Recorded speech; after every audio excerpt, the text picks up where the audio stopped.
and he spoke about this book, The American Jewish Romance with Israel is Coming to an End, as he put it as the subtitle.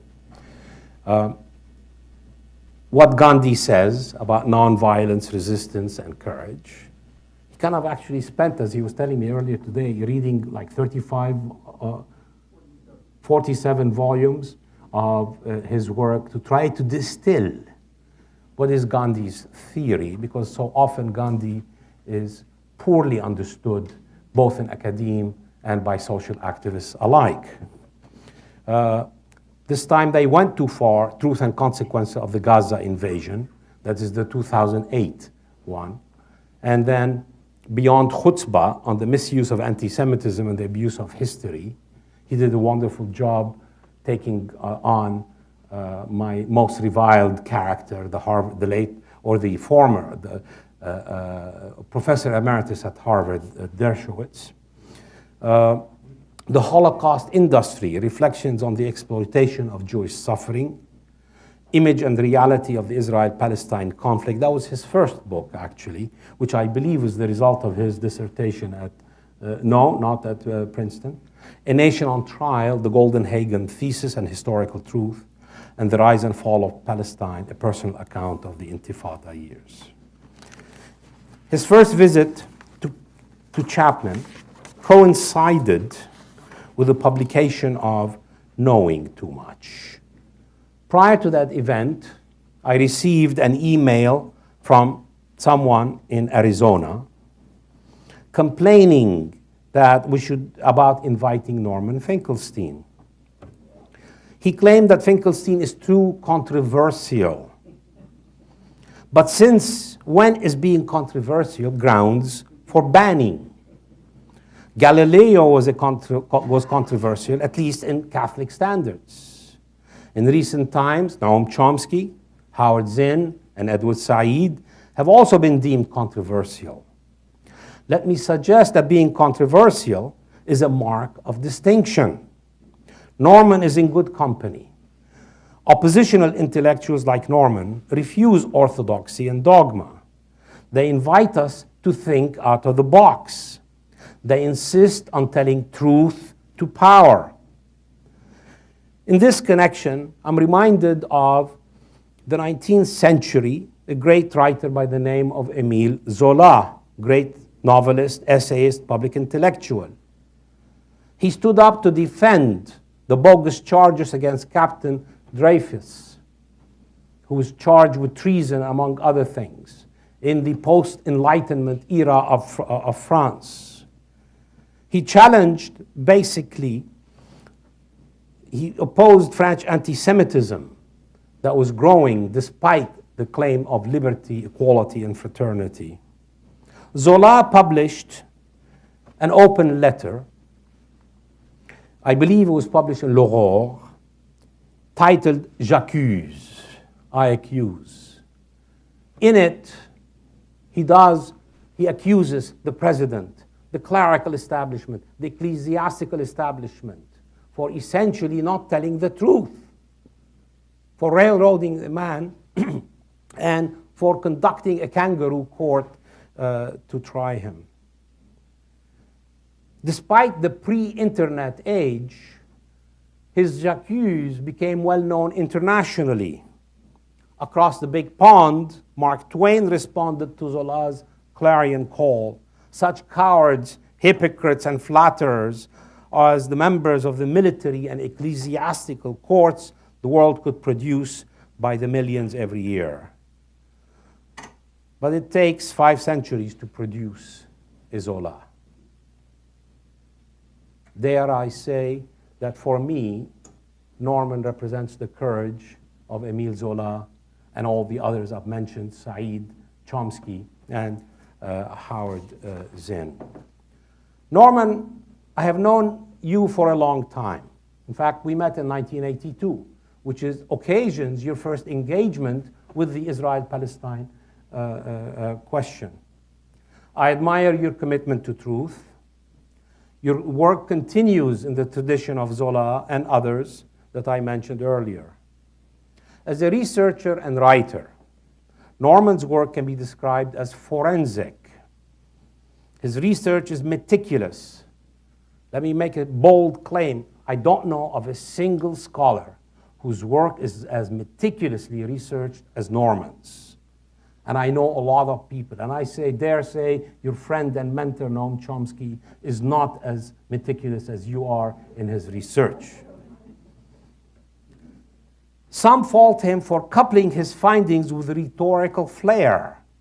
So in this book on page 291, he dubs one person as engaging in wanton acts of criminal prostitution. He has in mind a prosecutor working for the International Criminal Court who essentially doesn't believe that settlements are illegal. But again, this is the best tradition of American writing, exemplified by Mark Twain and his critiques. In connections with Norman's visit, I spent the bulk of my break reading his new book, Gaza, An Inquest into Its Martyrdom. The book is simply overwhelming, yet a must-read. It is not an entertaining book. It will boil your blood in agreement or disagreement. But it is a powerful work. Norman uses all of his research skills to deconstruct Israeli policies, reports by international commissions, as in the Goldstone report. The Human Rights Report, in particular, he devotes a whole chapter to a deconstruction of Amnesty's elisions. He calls them out for their elisions, lies and cowardice. He is on the mark. I don't know of any author who brings so many analytic research tools to deconstruct the subject at hand. The research is simply enormous and overwhelming. Indeed, this is Norman's magnum opus. I want to quote from one of the people who wrote on the dust jacket, but this author refers to the myth of Sisyphus.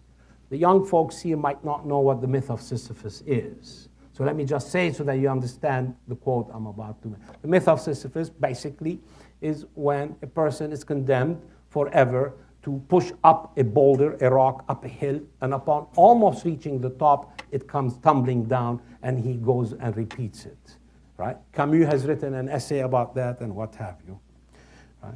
So Alfred Desaya, a Geneva-based professor of law, astutely observes, as a modern-day Sisyphus, rolling the heavy boulder up the hill of disinformation, Norman Finkelstein does not waver in his determination to take it to the crest. I'm honored that we are hosting Norman Finkelstein, an absolute champion of truth, to Chapman University today. Norman, would you come and join me up here?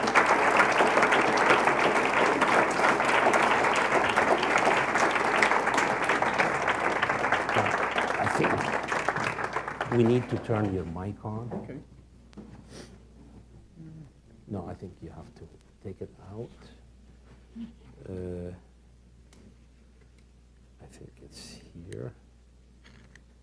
Yeah, front off there. Yeah. And then.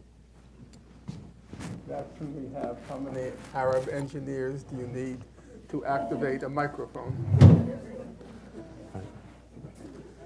Norman, thank you for coming to Chapman. And what I would like to do is start out with a question.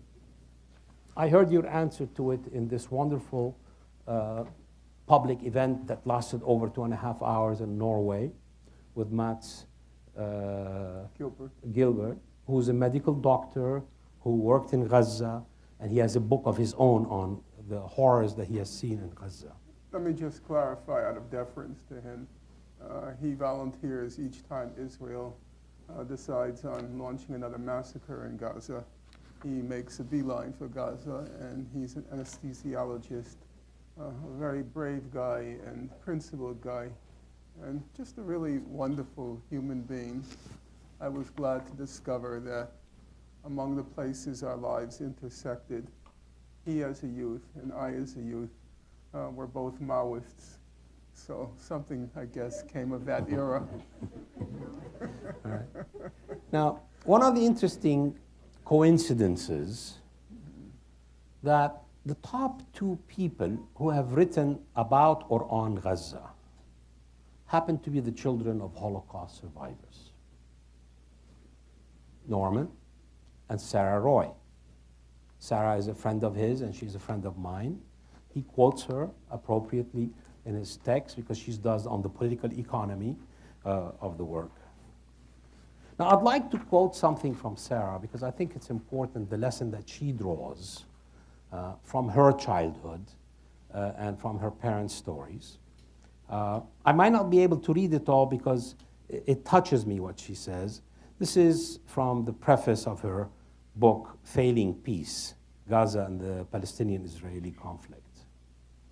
She recalls, my mother, Taub, and her sister, Frania, had just been liberated from the concentration camp by the Russian army. After having captured all the Nazi officials and guards who ran the camp, the Russian soldiers told the Jewish survivors that they could do whatever they wanted to their German persecutors. Many survivors, themselves emaciated and barely alive, immediately fell on the Germans, ravaging them. My mother and aunt, standing just yards from the terrible scene unfolding in front of them, fell into each other's arms weeping. My mother, who was the physically stronger of the two, embraced my aunt, holding her close, who had difficulty standing. She grabbed my mother as if she would never let go. She said to my mother, "We cannot do this. Our father and mother would say this is wrong. Even now, after everything that we have endured, we must seek justice, not revenge. There is no other way." My mother, still crying, kissed her sister, and the two of them, still one, turned and walked away. Norman, could you share with the audience some of the things you shared with Matt about how this particular component of your background, which is central, shapes your views and especially as you engage the Arab-Israeli conflict after 82? Well, my upbringing obviously is the longest chapter in my life, and my life changed dramatically after my parents' deaths. They both died of quite awful illnesses in 1995, within 8 months of each other. My mother had a undiagnosable cancer which consumed her whole face, and it was just all blood and boils. My father had an undiagnosable brain dysfunction, and he passed away 8 months short of my mother. And my upbringing was, without question, the decisive moral factor in my formation as a human being. I could spend hours telling stories, but this is not the occasion, and probably it's wholly unwarranted on any public occasion. I'll just say, in reaction to Sarah, I cannot say my parents were above feelings of revenge. They were actually enamored of the idea of revenge. So I can't put them in that respect on a pedestal. I remember when I asked my mother's opinion after Eichmann was sentenced to death, she was opposed to the death penalty being inflicted on him, but she was opposed because she was an atheist, and she thought it was the easy way out, that he would be dead, gone, it's over, and that he wouldn't have to endure or live or be conscious of or the object of obloquy because of what he had done. So in the category of revenge, I don't think my parents ever felt that there was any contradiction between revenge and justice, that those two values can happily sit together. I was interested on the question of the liberation. My mother was also liberated by the Russians, my father by the Americans. My father was in Auschwitz in the Auschwitz Death March. My mother was in Majdanek concentration camp and then in 2 slave labor camps. And once Amy Goodman, who many of you know as the moderator on Democracy Now!, she was at a certain point a personal friend of mine, and she came to interview my mother on my mother's experiences during the war. And I remember Amy Goodman asking her at some point, so when were you liberated? My mother gave the date, and then Amy said, well, I guess that was the happiest day of your life. And my mother reacted in complete shock and bewilderment. She said, the happiest day of my life? It was the worst day of my life. And now it was Amy Goodman's turn to react in bewilderment, and as I noticed on some people's faces, perplexity. How can it be that the day of your liberation would be the worst day of your life? And obviously Amy asked that question, put that question to my mother, because my mother said, because now for the first time I realized everyone was dead and I was alone in the world. Because obviously to have survived that experience, it was 98%, okay, let's call it 97%. It was just sheer luck. There was a telling scene in Primo Levi's If This Be Man. It was also translated as Survival at Auschwitz. And he was working in the laboratory at Auschwitz. And at some point, they were having this selection, who's going to live, who's going to die. And he was asked to run. He was wearing wooden clogs. And he had to run from one end of the laboratory to the other. And as he's running, he trips. And he knows, okay, I'm going to be marked to go to the gas chambers. And the guy who was taking the notes, they had numbers on them. He took the wrong number. And so I think what Levy was trying to convey is 98, 97%, it was pure luck.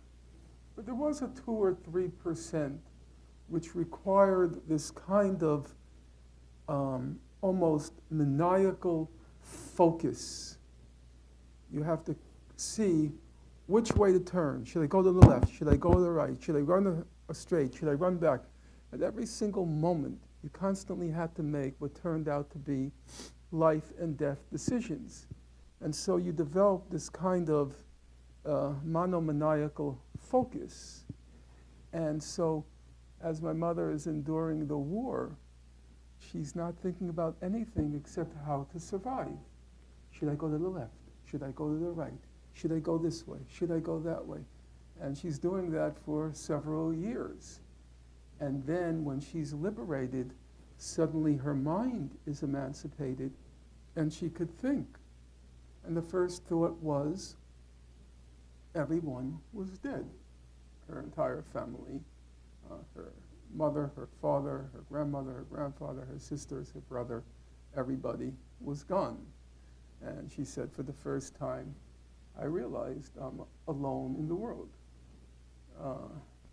So her reaction was, I think, somewhat more mundane than the elevated reaction of Sarah's parents, Sarah's mother.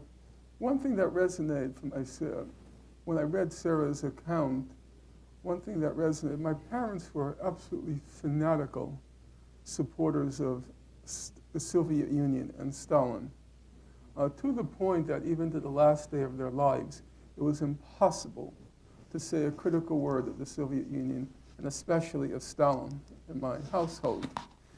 Because my parents' view, which was factually correct, that had it not been for the Russian Red Army, they would not be alive, and I certainly wouldn't have been alive.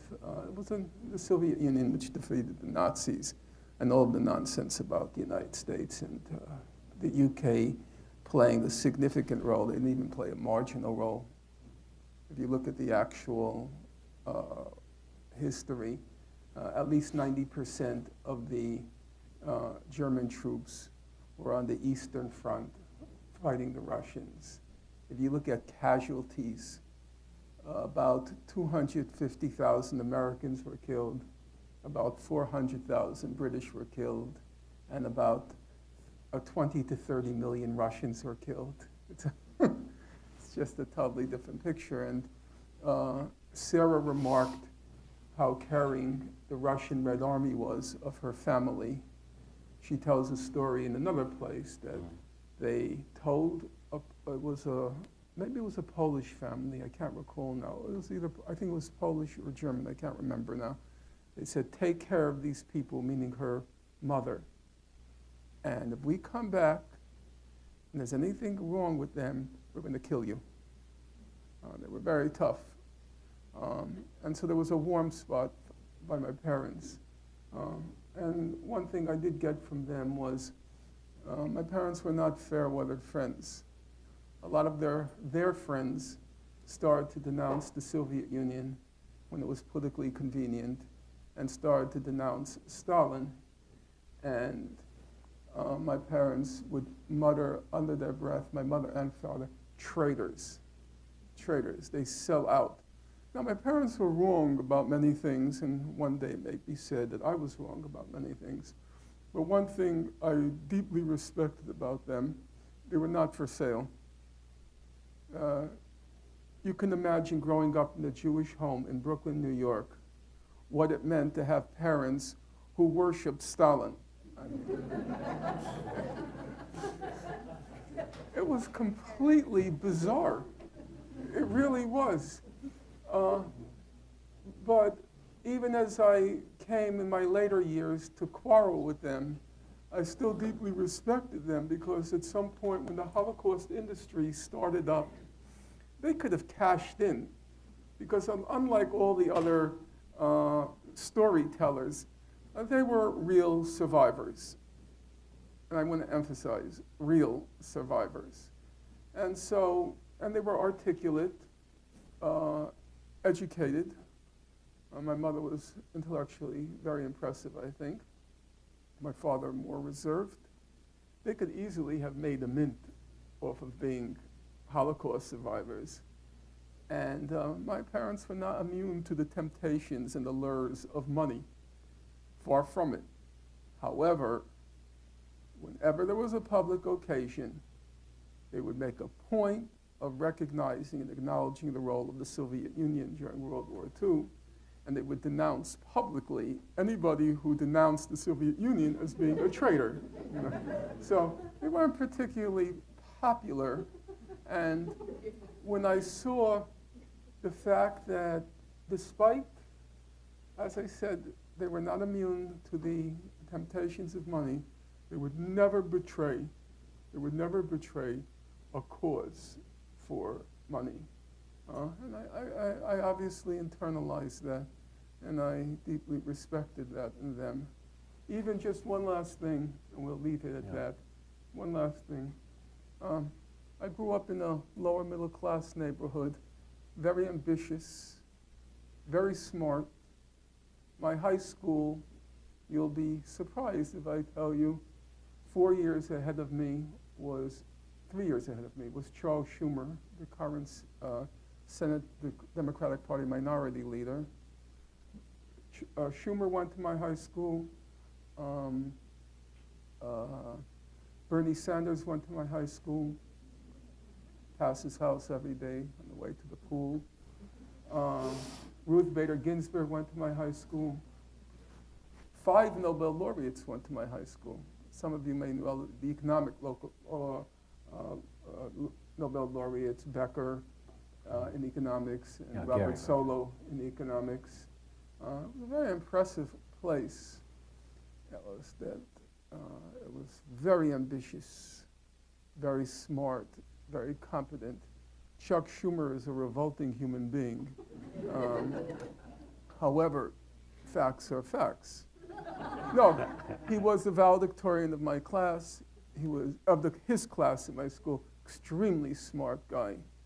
And part of the ambition was to be very conscious about money things, money matters.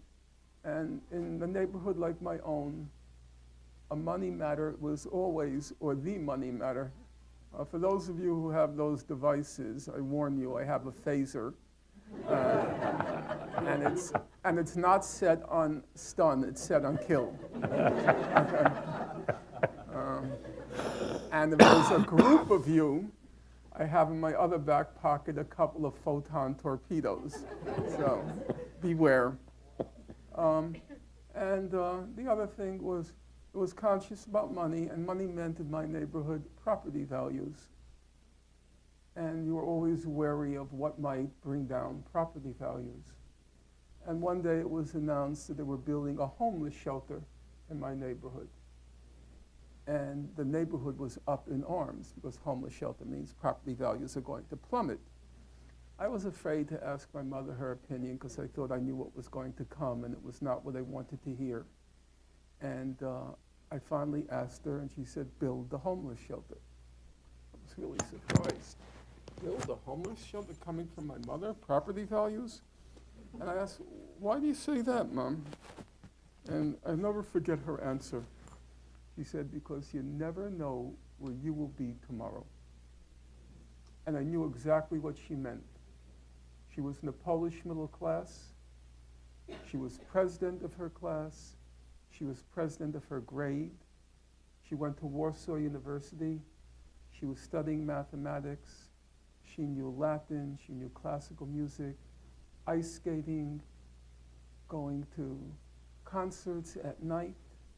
And then suddenly, in the blink of an eye, she's reduced to vermin, garbage. She stank. She reeked.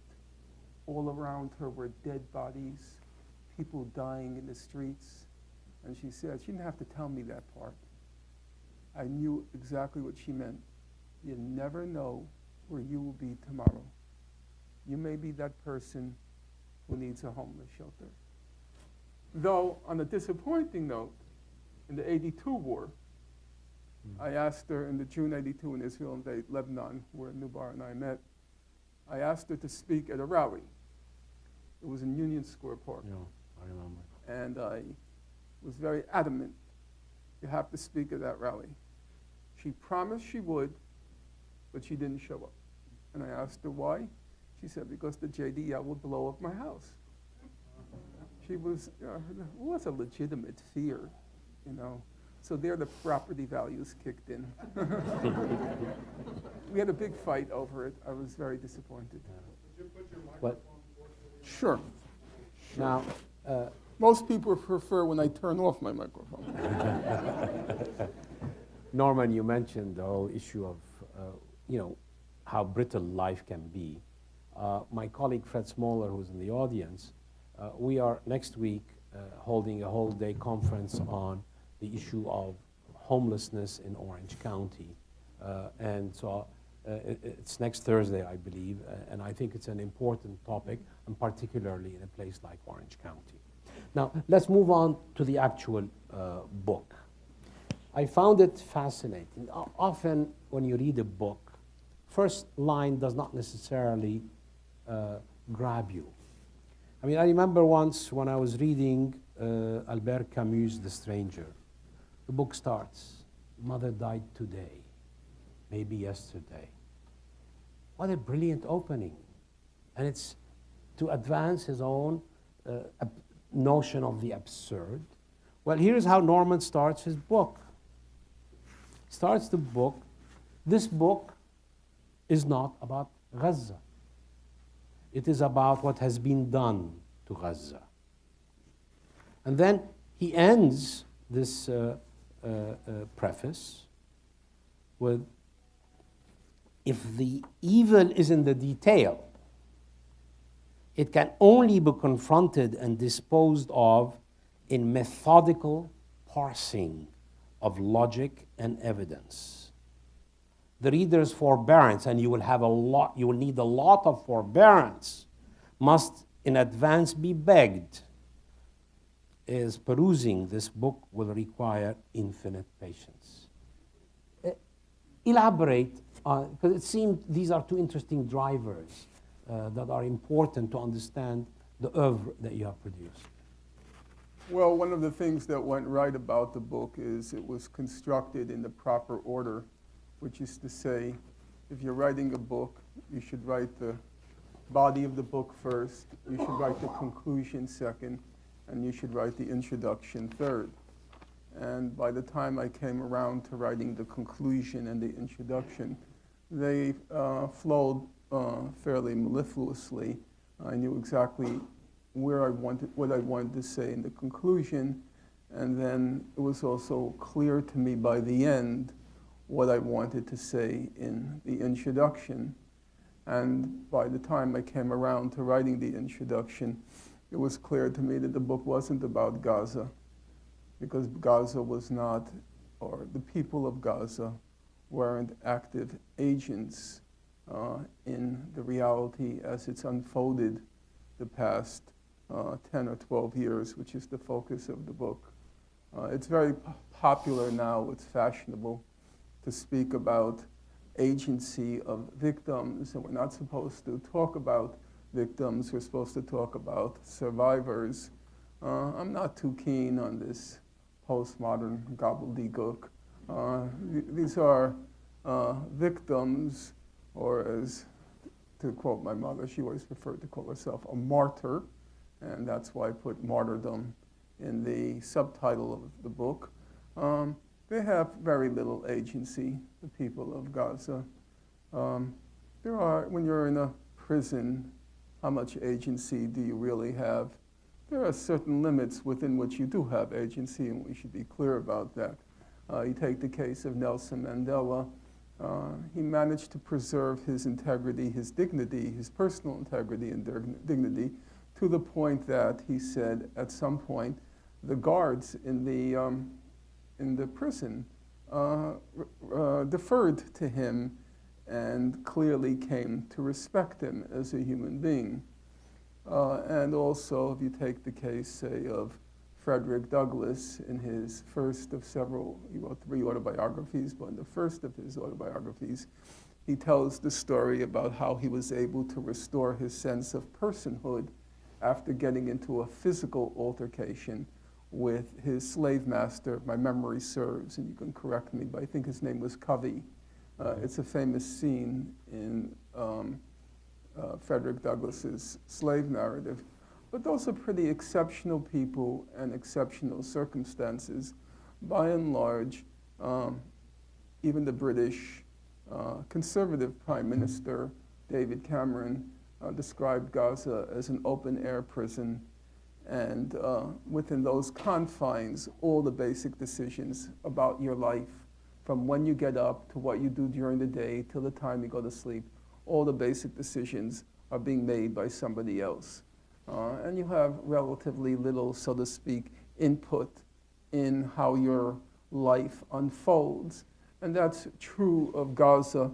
In fact, if you look carefully at most of the Israeli operations, as they like to call it, I prefer to call it by a less antiseptic language, most of the Israeli massacres in Gaza had nothing to do with the people in Gaza. It had nothing to do with their actions or inactions. It had to do with a much broader, a larger Israeli political agenda, of which Gaza served only as the target, but not really the motive. So the book is a chronicle of what has been done to Gaza, much less what Gazans themselves have done. As to the last remark that you quoted on the details, I am one of those people who does believe that the facts do matter, the details do matter, and that the only way you can possibly persuade or convince anyone is by gaining a mastery over the facts. And there I have to credit, my parents were, by a wide margin, the major moral influence on my life, and it's not taking anything away from them to say that the major intellectual influence in my life, by a wide margin, was Professor Chomsky, and it was his mastery that was most compelling. I still do remember the experience vividly as it was. The experience of reading his Fateful Triangle. And that was, for a large number of people in my generation, it was a seminal work because it was so overpowering in its mastery of detail and logic. One of Nubar's friends, close friends, and most of you will know him, Edward Said, when he reviewed Fateful Triangle in the London Review of Books, I remember he wrote that what distinguished Professor Chomsky as a thinker from all of his precursors in the great tradition, as it's called, the one thing that distinguished him, and the more I read it, the more I read in life, the more I realized that Edward Said had really touched on a significant fact. He said, I'm pretty sure the phrase was, it was Chomsky's terrifying grasp of detail. There's no one ever like him. If you read people who are within his trajectory, someone like Bertrand Russell, Russell is a person of enormous erudition, but he generally, I don't want to take anything away from Russell, but he generally spoke in kinds of broad generalities. There was the occasional reference to scholarly literature, but you don't find his social, I'm not talking about his professional fields, philosophy, mathematics, but in his social commentary, you can't say it's replete with scholarly references. Chomsky's a horse of a totally different color, and it's a kind of credit to him. I would never subtract from his achievement, which by any reckoning is stupendous, but I don't think, and again, I don't say this in any way to subtract, I don't think his books are going to endure. And the reason they're not going to endure is because he was very committed to at a particular moment in trying to convince people, persuade them, in order to achieve a political result. And you couldn't do that unless you delved so deeply in the detail, which is not going to interest anyone who didn't live at that particular moment. I mean, how many people now, I know there was a fellow I met earlier from Argentina, and I suppose there are several Central Americans here in the audience. How many people here remember the Arias peace plan for Nicaragua? How many remember it? Well, look around you.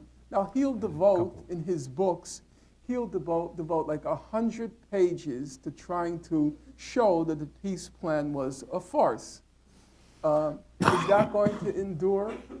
Not really.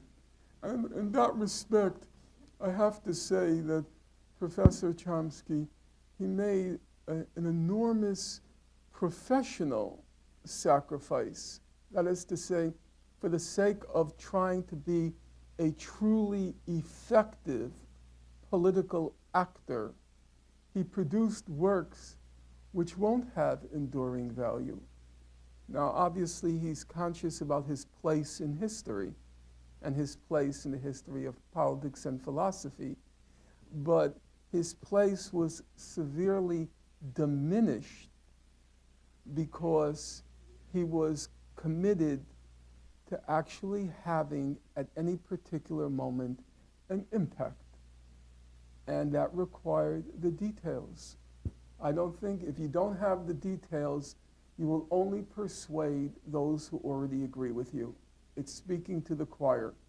The only way you can reach a broad audience of uncommitted people is by bringing to bear the details. And that's what I tried to do.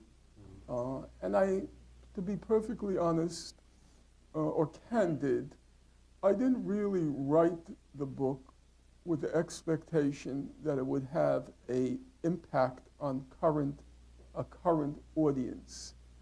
I think the Palestine struggle is going through a very difficult period, and I'm not certain that it will manage to find its way out of the current impasse. But I do feel strongly about preserving the truth.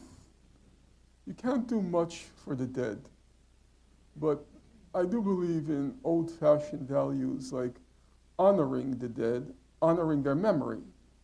And part of honoring their memory is preserving the truth about what happened. And so, out of character for me, I did not have the book published by the small publishing house, which I usually turn to, my good friend Colin Robinson at Orr Books. I chose an academic press, University of California, for a very simple reason. I wanted the book to be on library shelves. And if you use a marginal small press, it never makes it in. I wanted somebody 100 years from now, like some of, not any of the young people in the audience here, but your children or grandchildren, one day they're going to be walking through the bookshelves. They'll see this thing about Gaza, and they'll pull it off, and they'll say, hopefully they'll read it. They'll say, oh my God, did that really happen? Just like our generation, meaning my own, when we looking back at what was done to the Native Americans, it's a kind of, oh my God, did that really happen? Because in my generation, growing up, and I was hardly immune to it, I would sit in front of the television, kill those savages. No, I was no better than anybody else. And if they took fire and they torched the savages, I was even happier, It was incinerating ants. Part of my life as a kid, a 5-year-old, is with the magnifying glass, focusing the sun's rays and incinerating ants. And the other half is sitting in front of a television set and rooting as the cowboys incinerate Native Americans. So it was a real awakening. And there were some books written in like the late 19th century describing that what was done to the Native Americans was really pretty bad stuff. And then one of the books is by Helen Hunt Jackson, A Century of Dishonor. It was written at the end of the 19th century, early 20th century. And I cite her in this book. That's what I wanted. I wanted to preserve the truth about what has been done to those people. Look, I wish we could develop more. Our late mutual friend Iqbal Ahmad always was fond of saying the discipline of detail. And I think that's important. I try to impart that notion to students. Discipline of detail is central to the telling of a story and to keep it alive. Now, the book is structured in specific chapters. That is, we have two principal major attacks on Gaza, one in 2008, and Operation Cast Lead, and the other, Operation Protective Edge. The first one lasted 22 days in 2008, and 2014 it lasted 51 days. So the book is, part one is Operation Cast Lead, right? And it seems to me that, and then it's followed by the Goldstone report. Goldstone, Judge Goldstone, South African judge. I actually, as I was telling Norman earlier today, the late Don Will and I went to see him at the University of San Diego for a chat and what have you. The Goldstone report is a very powerful report, but then there is a problem. This chapter includes another chapter, or this section, that says the star witness recants. So Goldstone takes his words away. So, and then part 3 covers the Mavi Marmara. The Mavi Marmara is a metaphor for all of the flotillas, if you will, that were organized by civil society organizations, solidarity organizations, to try to go through Israeli blockade of naval blockade to deliver humanitarian materials to the besieged people of Gaza. And in here, in particular, he takes on, in this chapter, he tells you murder on the high seas, and then the next 2 chapters, Whitewash 1 and Whitewash 2. One is the Turkel report, he will tell us something about it, and then the UN panel report, that's Whitewash 2. And then it ends with Operation Protective Edge.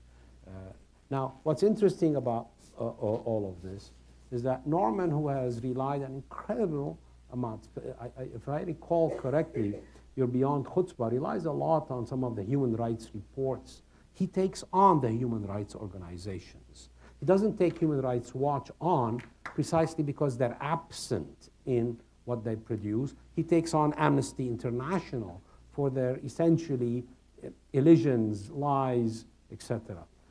Now, having said this, Norman, the problem in talking about Gaza in the United States is that in the US, Hamas, which is the dominant political force in Gaza, is equated with terrorism, right? The US government has labeled it formally as a terrorist organization.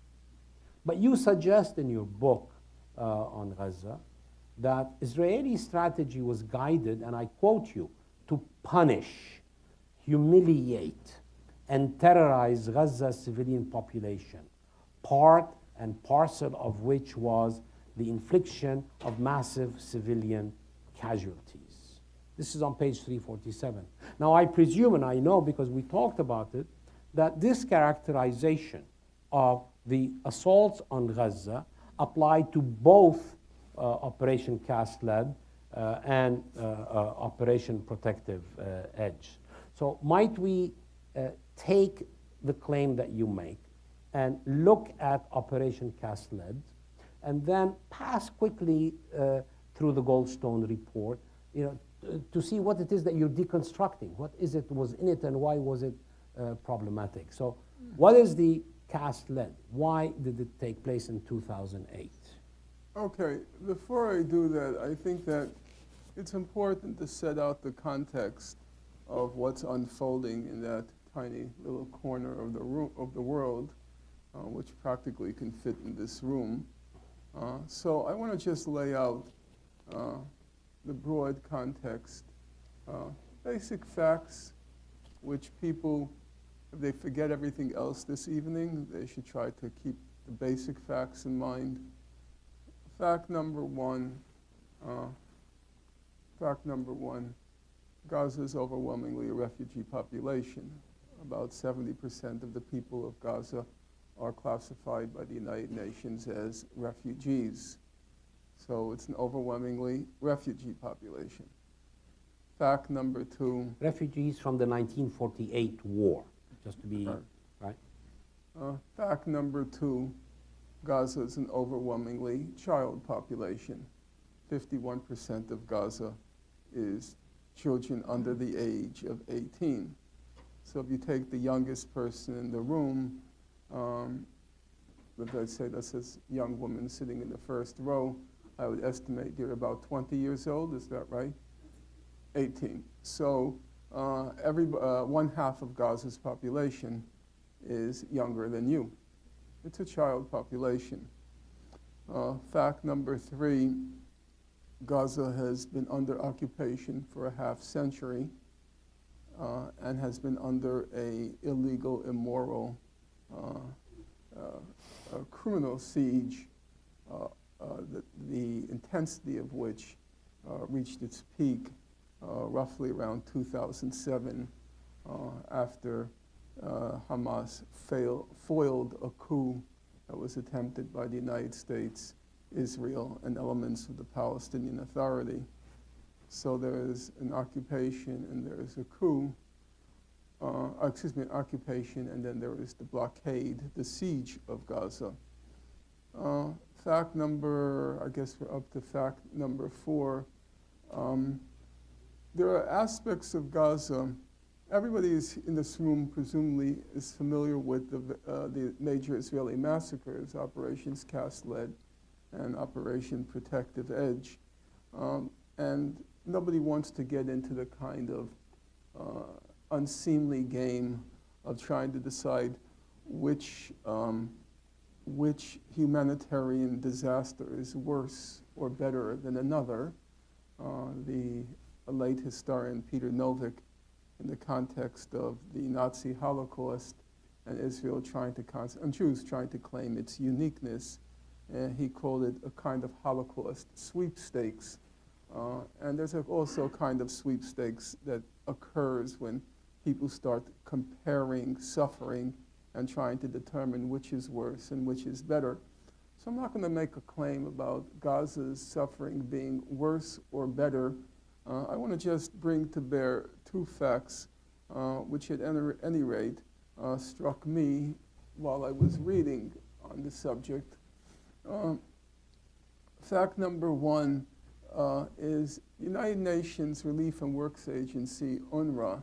It made an observation a couple of years ago. UNRWA is the main humanitarian organization working in Gaza. And they said that in every other disaster in the world, whether it's a natural disaster, say a drought, or a human-made disaster, say war, in every other context, the people, they do have, it's not a great option, and in many ways it's a devastating option, but they have the option to flee. That is to say, they become refugees. Gaza, however, is unique in that they don't have that option. In the midst of the massacres, in the midst of the human-created disasters, which are compounded by the natural disasters, say, take the case now, the the UN relief agencies say that 97% of Gaza's water is poisonous. It's unfit for human consumption. And as Sarah Roy wrote in the introduction to her most recent edition of her standard work on Gaza's economy, she says that every day parents in Gaza have to watch as their children are being poisoned to death. That's just a factual matter. The Israeli policy is poisoning the children of Gaza, but they don't have the option to flee. They're caged in, there's a blockade, a siege. They don't have that option. And the last point I would make, and again I have to be careful about myself falling into the trap of comparing sufferings.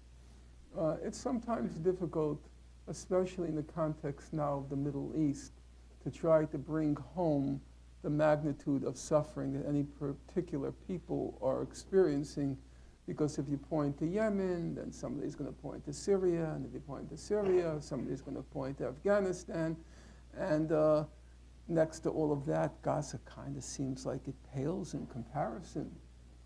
But then I was struck, there's the head of the International Committee of the Red Cross, a fellow who goes by the name of Peter Maurer. And Maurer's basic job description is he has to visit war zones. That's what the ICRC does, and he is the head of the ICRC. He has to visit the war zones. And it did strike me, I did check to be sure I'm not speaking out of place.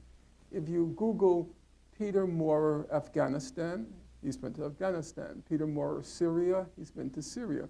Peter Maurer, Yemen, he's been to Yemen. Peter Maurer, Central African Republic, he's been to Central African Republic. Still, nonetheless, notwithstanding, after Operation Protective Edge, Maurer went to Gaza. And he came out saying, never before have I witnessed the magnitude of destruction that I saw in Gaza. And that's a kind of, it's a kind of statement that causes you to ponder and maybe even take your breath away. that somebody who's been to every war zone that everyone in this room is acquainted with, nonetheless finds that in tiny little Gaza, he bore witness to more destruction that he had seen anywhere else in his career as the head of the ICRC. So those are the facts, I think, that anything we talk about has to be, that's the context within which anything we talk about has to be situated, the overarching picture of Gaza. Now, on the question of the two major assaults, the ones which are most familiar with everyone in the audience, again, I would have to insist at the point of sounding repetitive that you have to see the periodic Israeli massacres in Gaza as unfolding and occurring within an ongoing siege and blockade, which according to the UN agencies have brought Gaza to a state of being unlivable. Now that's not my word, and it's not a word of poetry. It's by responsible UN agencies which don't have an axe to grind. And beginning in 2012, they began to publish reports with the title, "Will Gaza Be Livable in 2020?" And the first report said, we're heading in a direction where it won't be livable. And then the next report, which comes out, if my memory serves, in 2015, they said we were too optimistic. We put it off to 2020, where we're going to reach the point of no return. No, it's not 2020. It's much sooner. And now, if you read, even the Israeli military is very concerned that there will be an outbreak of disease in Gaza, which will spread to Israel. And so they too are worried that this point of unlivability may now be impending. And within that context, then we look at the periodic massacres that Israel launches on Gaza. And it is correct to say, in my opinion, that the 2007-2008 Israeli assault on Gaza, it begins December 26th and ends January 17th, what Amnesty International called the 22 days of death and destruction. It was a turning point in public perception of public perception of Israel around the world. There have been several major turning points. One was the 1982 Lebanon War. The second was the first Intifada beginning in December 7th or 8th, 1987. And then the third major turning point, I think, was Operation Cast Lead. For its time, Israel had committed atrocities of a new magnitude, certainly for Gaza. About 350 children were killed, 6,300 homes were destroyed, and public opinion turned decisively against Israel. And there were a large number of human rights reports on Gaza. One of the members of the Goldstone Commission, he estimated that there were as many as 300 human rights reports on Gaza. And the reports in the main were quite devastating. Now, it's important to keep in mind a couple of things for what I'm going to say in a moment. Number one, as Nubar correctly says, I've relied almost entirely on human rights reports because I'm trying to persuade a public. And if you're trying to persuade a public, the imprimatur of organizations such as Amnesty International and Human Rights Watch, they have enough of a public reputation that it persuades people when you quote them. and I'm out to persuade. I'm not going to say they're always the most reliable, but I'll say they're the most authoritative. So I don't want to diminish the work of the human rights organizations based in Gaza, but it's just in the nature of things which everybody will understand that a Gaza-based human rights organization, not for good reasons and mostly for bad reasons, has less credibility in the Western public where I operate than the human rights organizations. So, and they wrote quite good reports on, or I shouldn't say good, it's not the proper word. They wrote quite devastating reports on Operation Cast Lead. As I said, it numbered around 300. However, the human rights organizations have always been very cautious about what they charge or indict Israel with or indict Israel for. So a little bit of a digression, but one which I think is useful. First of all, the human rights organizations have always been very careful about not accusing Israel of war crimes. They will admit that Israel did a bad thing here and a wrong thing there, but they don't want to use the vocabulary of war crimes. They'll usually call it something like a violation of international law. So that's the first reservation. That's the first caution exercised by human rights organizations. The second one is more subtle. The second one is, under international law, there are basically three categories of war crimes. One category is called disproportionate force. Everybody's familiar with it. The second category is indiscriminate force. And the third category is what's called violating the principle of distinction, which just means you're targeting civilians. Those are the three categories. Now, the human rights reports became more willing, the human rights organizations became more willing, more forthright in alleging or charging that Israel was guilty of the war crimes of disproportionate force and indiscriminate force. So you will see in the reports on Operation Cast Lead, 2008-9, they will be more direct in accusing Israel of disproportionate force and indiscriminate force. However, the one thing they don't want to touch, it's like the proverbial third rail, is to say Israel was targeting civilians. Because under international law, disproportionate force, indiscriminate force, and targeting civilians, they are of equal criminality. International law doesn't distinguish between those three categories. However, as everybody in this room knows, the court of public opinion does make a distinction. Because first of all, you can't even prove disproportionate force. If you start reading about what disproportionate force is, you'll quickly discover it's simply impossible to prove anyone was guilty of disproportionate force. Disproportionate force basically means, say Israel says it's targeting this gentleman in the first row, he's a Hamas terrorist. And he drops this bomb in order to eliminate, disable this Hamas terrorist, which ends up killing 4 other people, 4 other civilians. So a human rights organization says that's disproportionate because in trying to take out, I don't like that expression, but that's the term, in trying to take out this Hamas militant, you killed 4 civilians, and that's disproportionate because you shouldn't have killed so many civilians in order to take out this militant. Well, then Israel comes along and says, but you don't understand.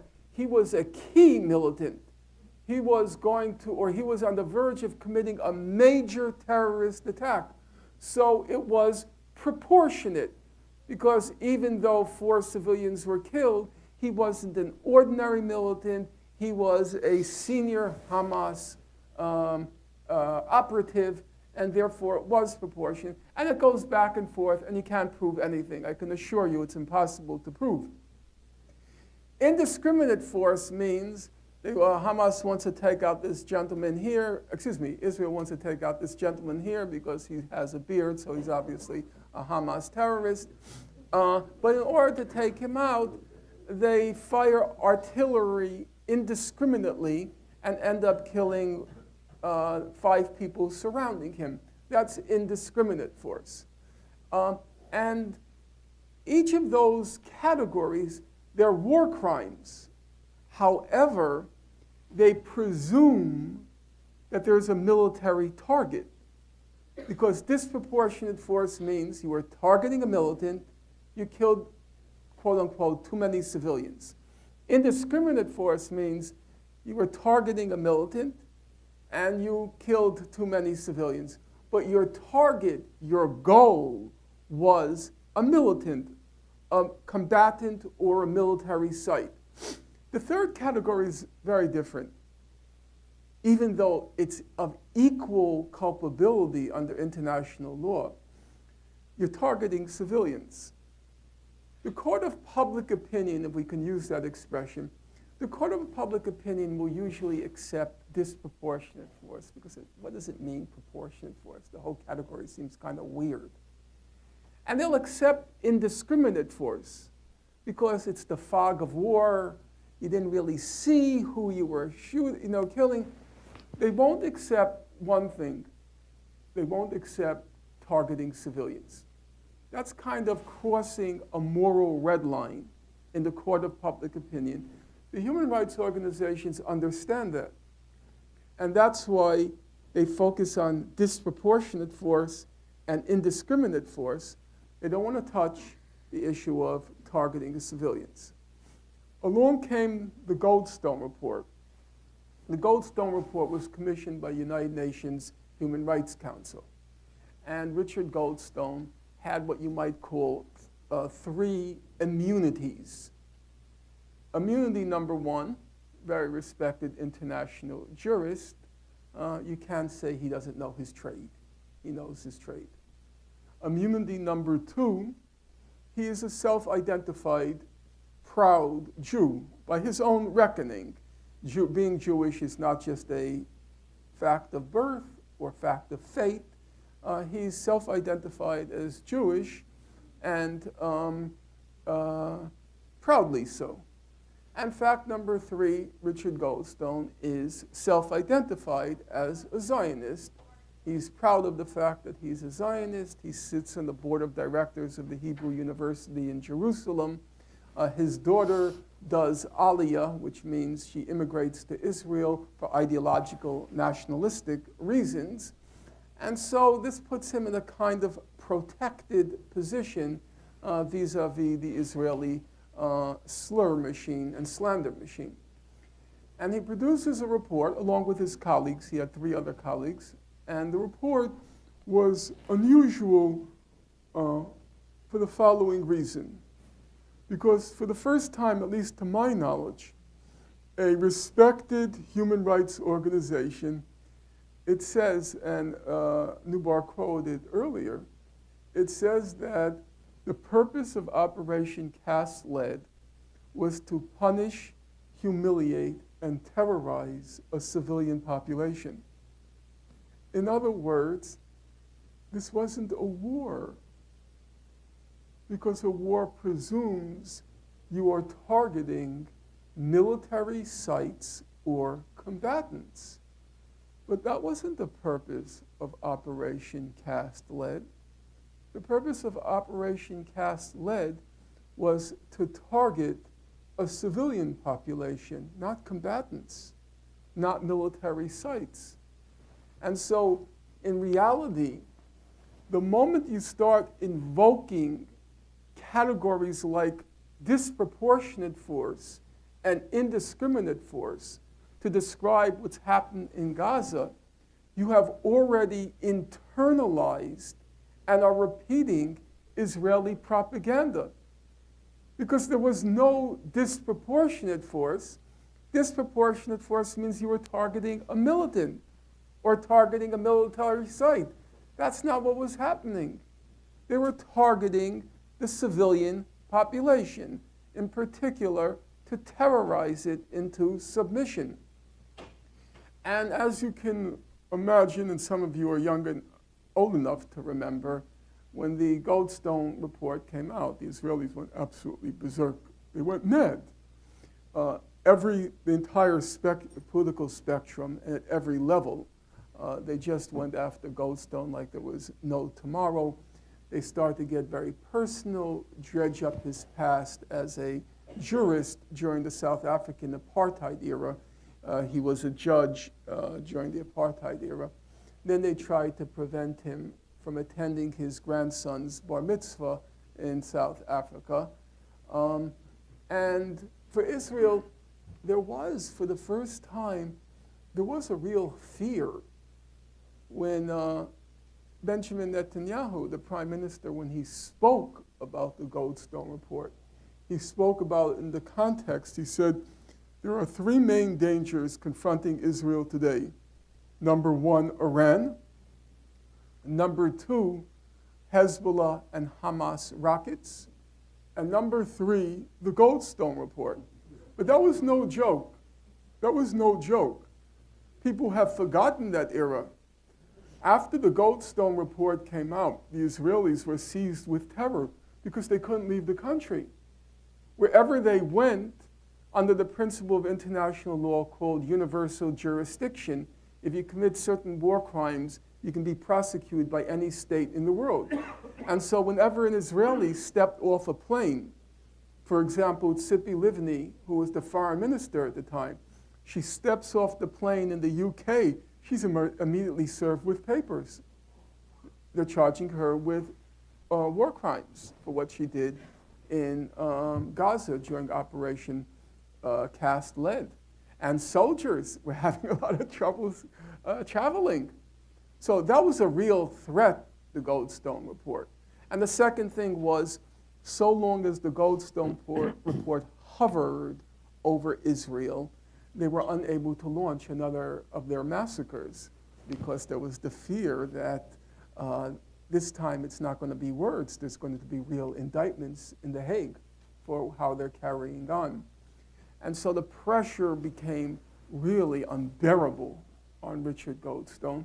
And then on April 1st, the anniversary comes up this week, on April 1st, 2011, people opened up their newspaper, and in the Washington Post, Goldstone recanted.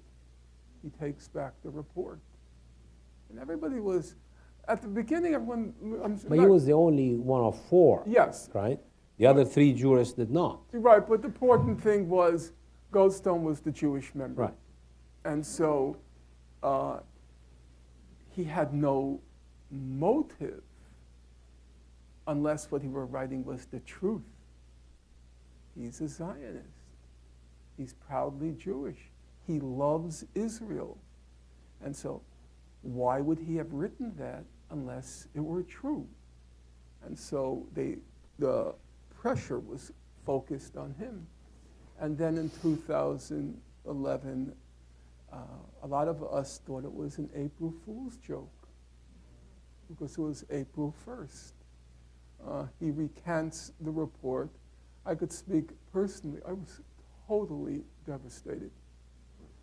As Nubar mentioned, accurately as always, I had depended entirely on human rights reports in order to document the Israeli atrocities.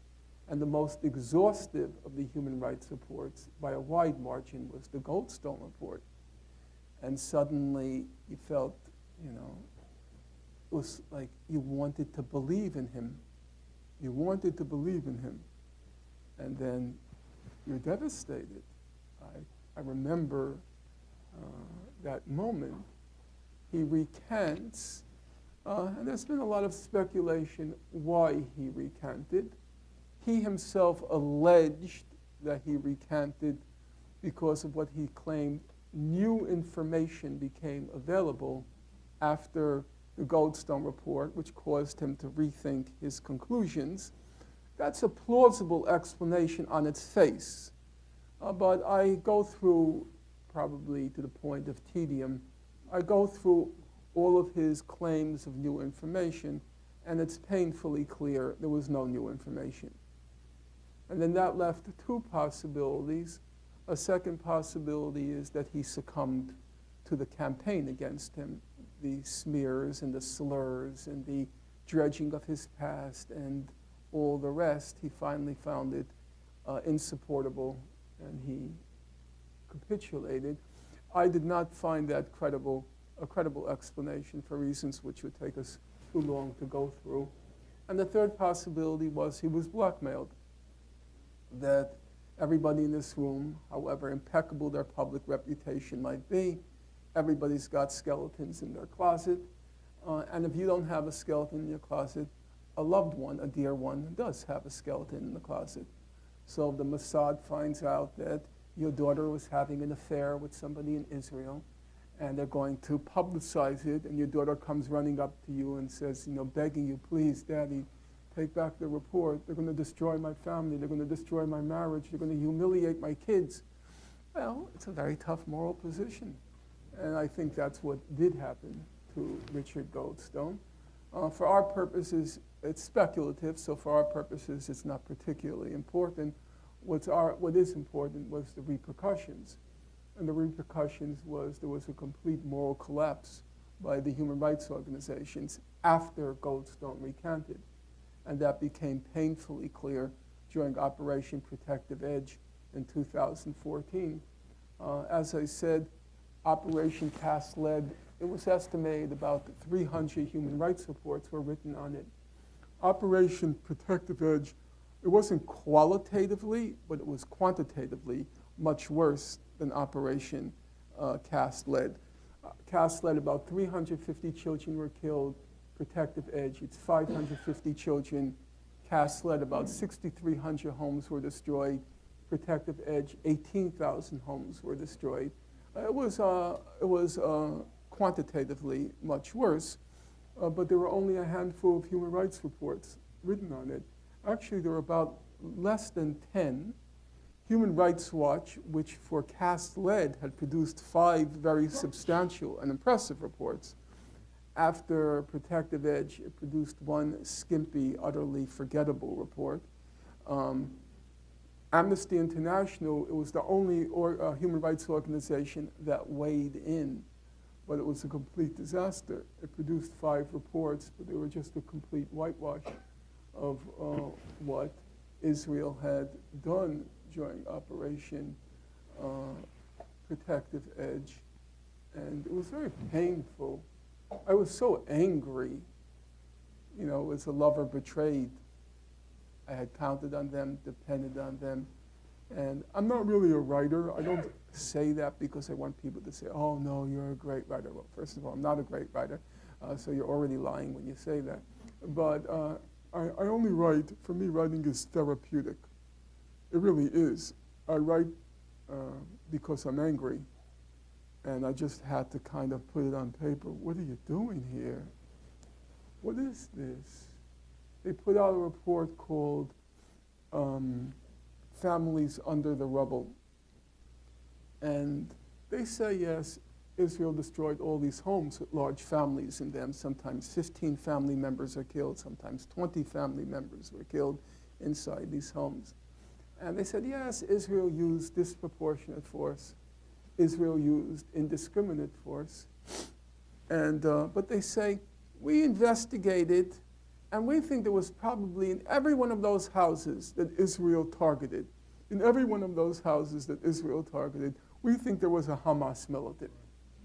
And so right away, we're back to the category of disproportionate force and indiscriminate force, and effectively exonerating Israel because they have a military target.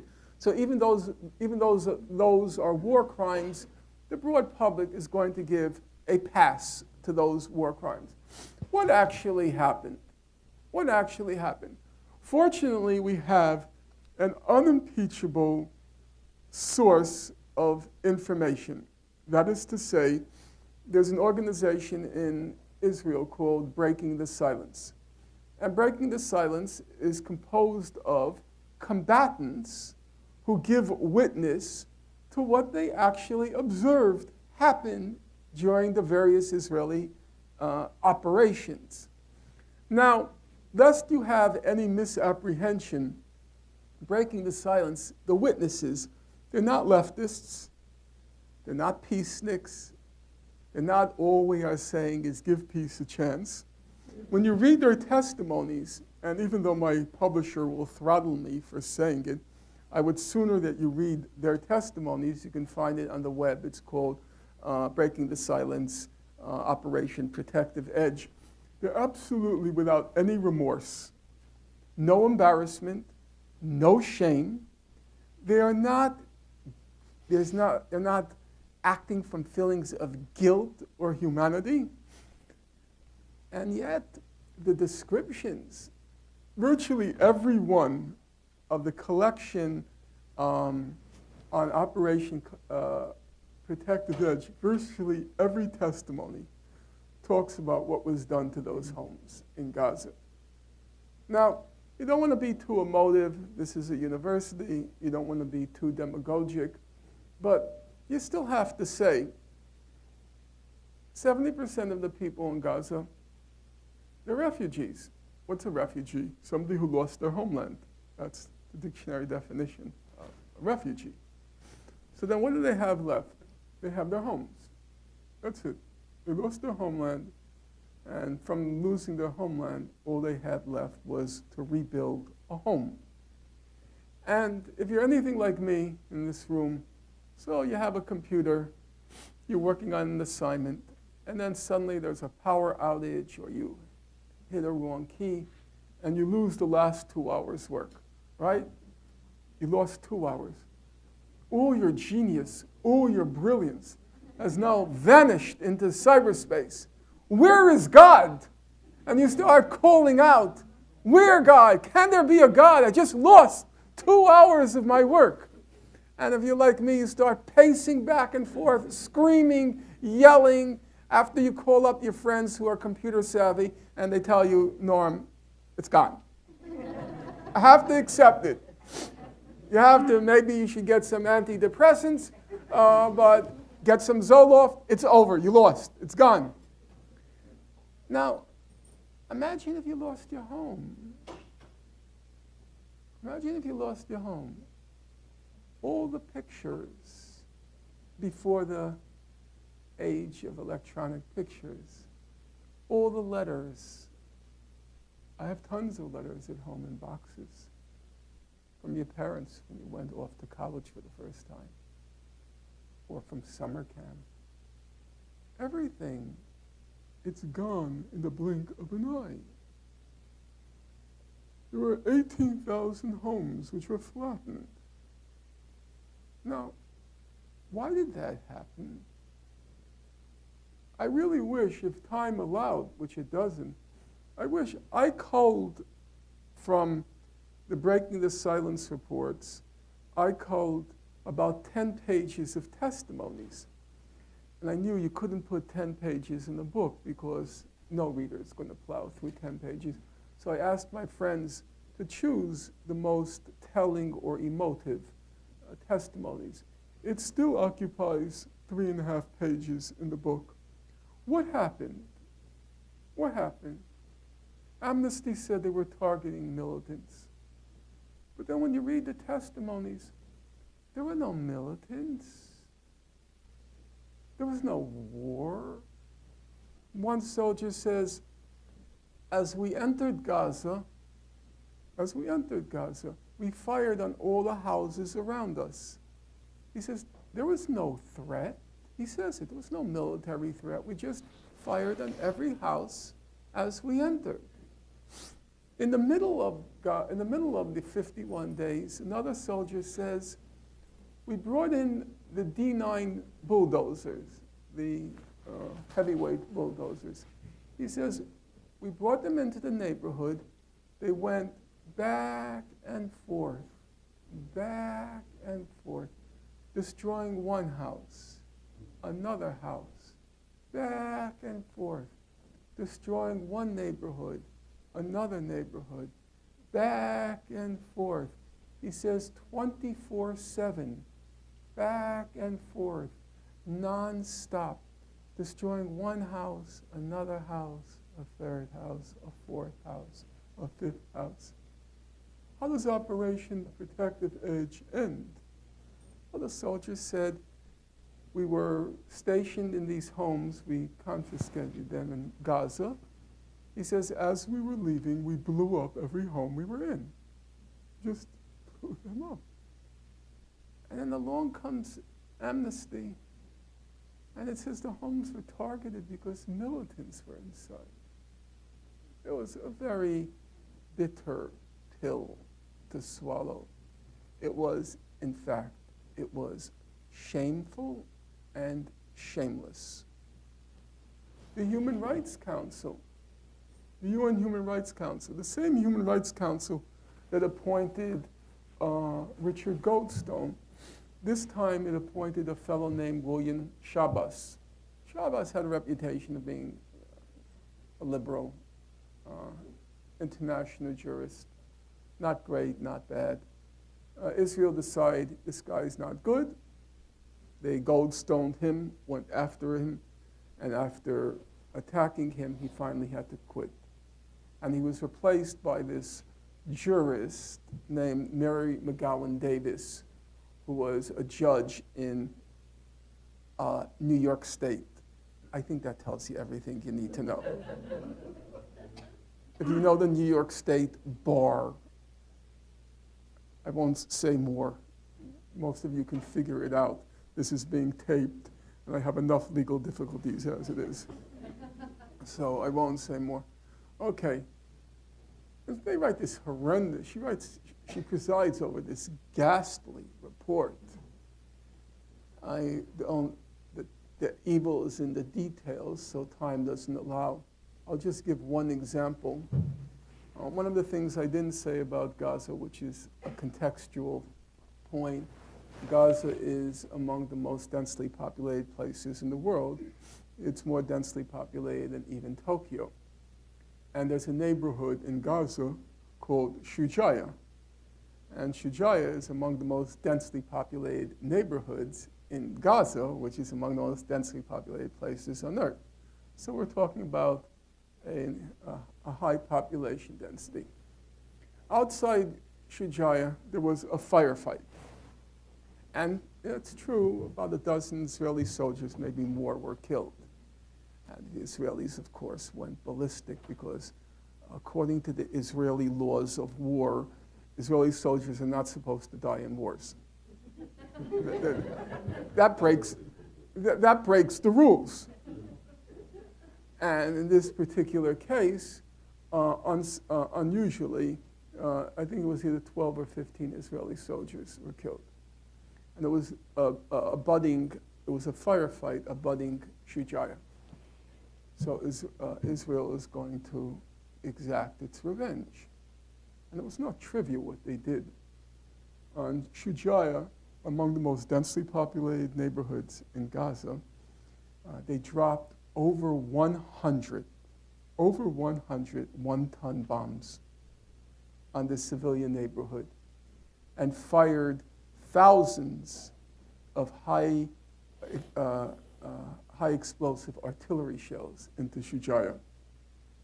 So why the hell did you do that, you Mongol hordes? You throwback, I don't know, to Attila the Hun. Well, they have an explanation because Israelis always have explanations. They never lack in explanations. They always have this very edifying legalese, chock full of footnotes, more than even my books or Professor Chomsky's books, to try to defend themselves. And they said, the reason we did that in Shujaya, they said, I'm quoting them now, we wanted to rescue injured Israeli soldiers. That's why we did it. And along comes the Human Rights Council, and it says, yeah, it's pretty obvious that the reason Israel did that was what they call for force protection, rescue injured soldiers. And that makes perfect sense. So take this gentleman over here in the second row. He's about the age of an Israeli soldier. And he's injured, and he's in Shujaya. And so they want to rescue this dashing young man. And the way they rescued him was dropping a 1-ton bomb on his head. Now, doesn't that make perfect sense? Wouldn't you call that force protection? The only thing I wondered when I was reading this Human Rights Council report is, why didn't they just nuke him? You know? And the thing is, they really believe that they're being serious in these kinds of justifications. And the human rights organizations completely accept it. Take the case, I'll give you 2 other quick examples.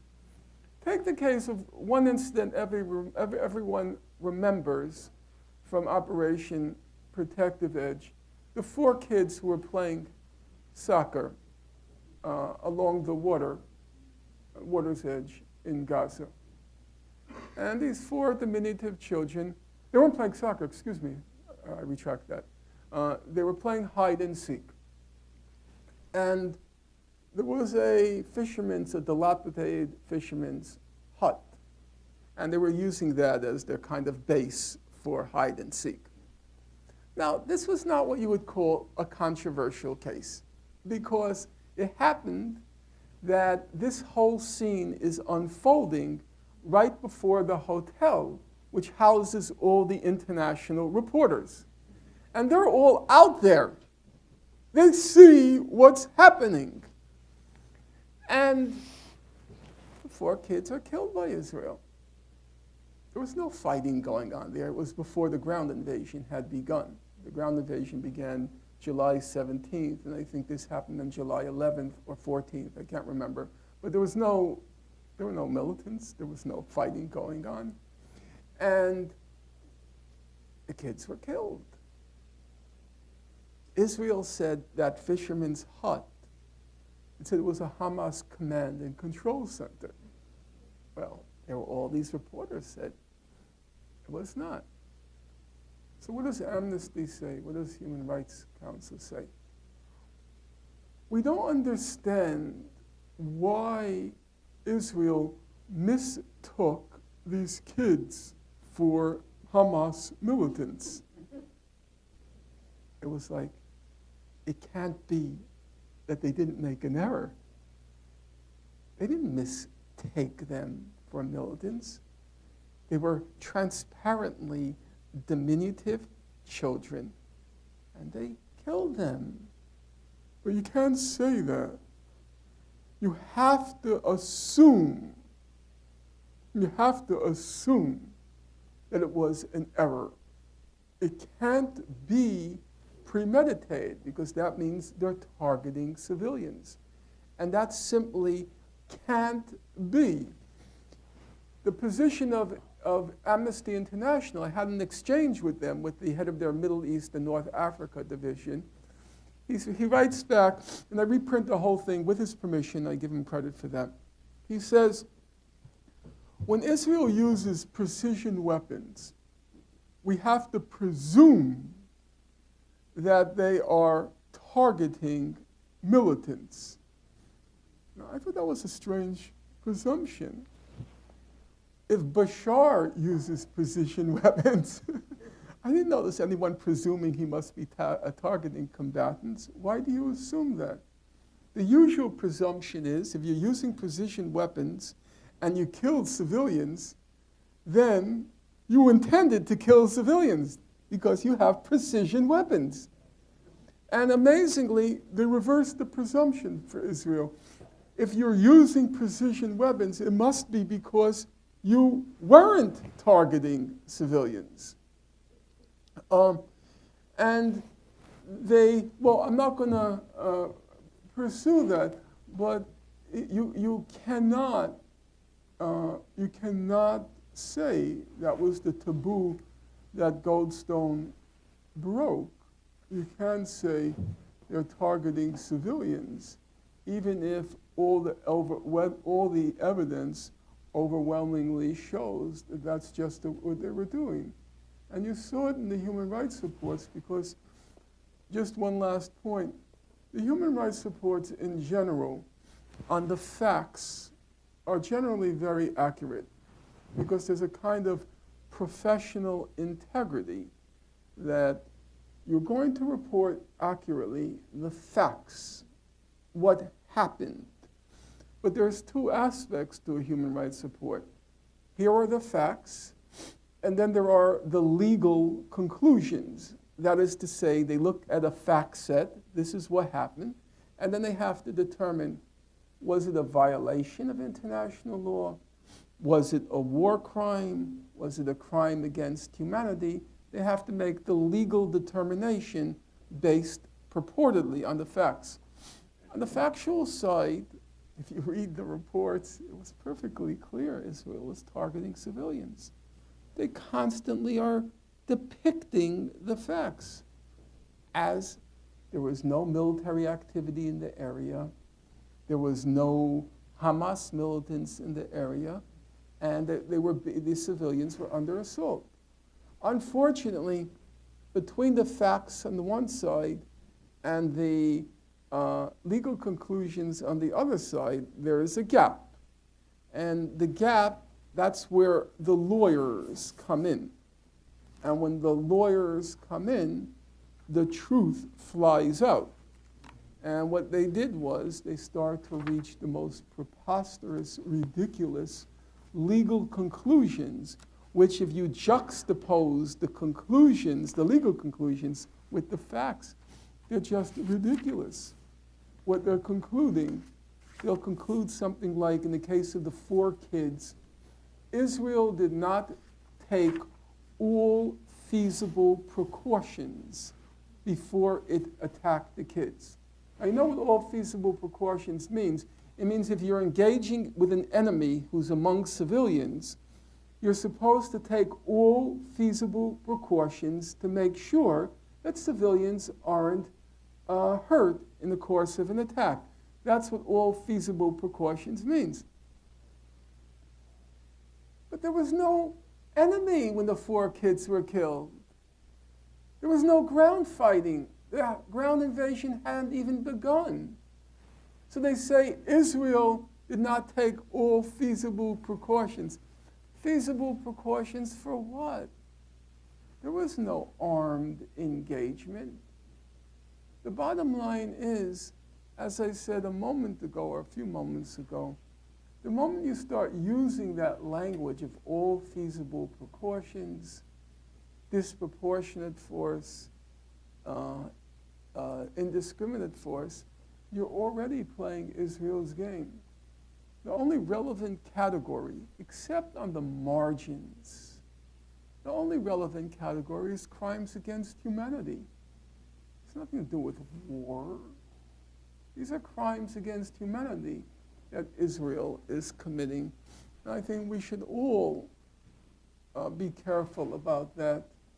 The moment you hear disproportionate force, whatever they say, for example, the representative from Amnesty, he's emphatic. He says, what's the difference if we say disproportionate force or targeting civilians? He says they're all of equal culpability under international. There's a very big difference, and you fully know what the difference is, because you know a public won't tolerate, won't accept targeting civilians, and that's why you dread using that category when it comes to Israel.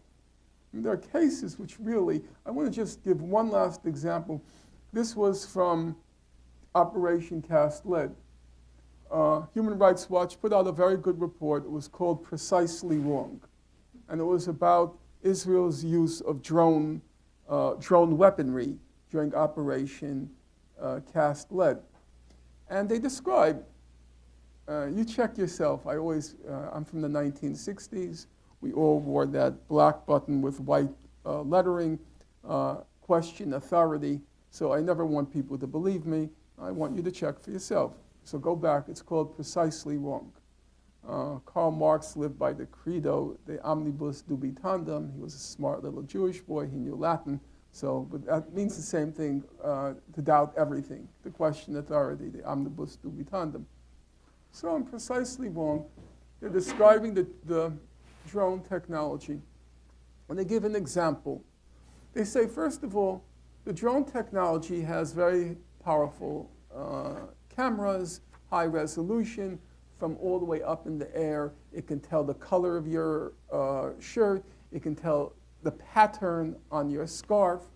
Not only the drones, but when you release the missiles on a drone, the missiles also have that technology, that camera technology. And up until the last second, literally the last second, when the missile's right up to your forehead, they can divert it. They have that ability. So they describe an incident.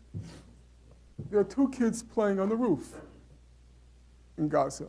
And they say, no military activity in the area. Israel says there was no military activity in the area. Two kids playing on the roof,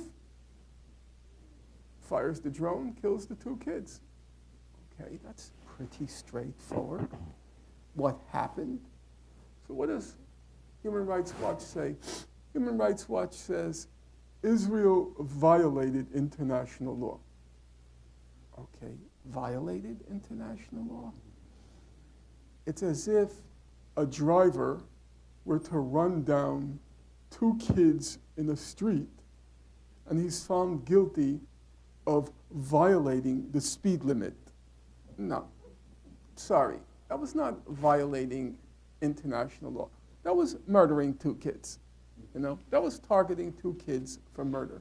Can't say it. Can't say it. You know. Just one last example, which is relevant to you, because you wrote a book on the 2006 Israeli war in Lebanon.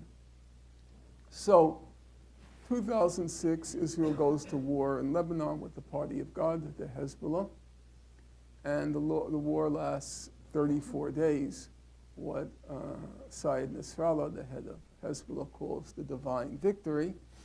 I don't know, I'm not one to judge whether there was divine intervention, but for certain, Israel suffered a significant military setback there. The last 72 hours, the war is over. A UN resolution a Security Council resolution is agreed upon. The war is over. And now all that remains is to implement the resolution. Last 72 hours, just waiting for the implementation. In those last 72 hours, Israel drops up to 4.6 million cluster munitions on South Lebanon. 4.6 million cluster munitions in South Lebanon when the war is over. It's over. And Human Rights Watch writes a very good report. It's called Flooding South Lebanon. And it describes in all the ghastly detail what happened.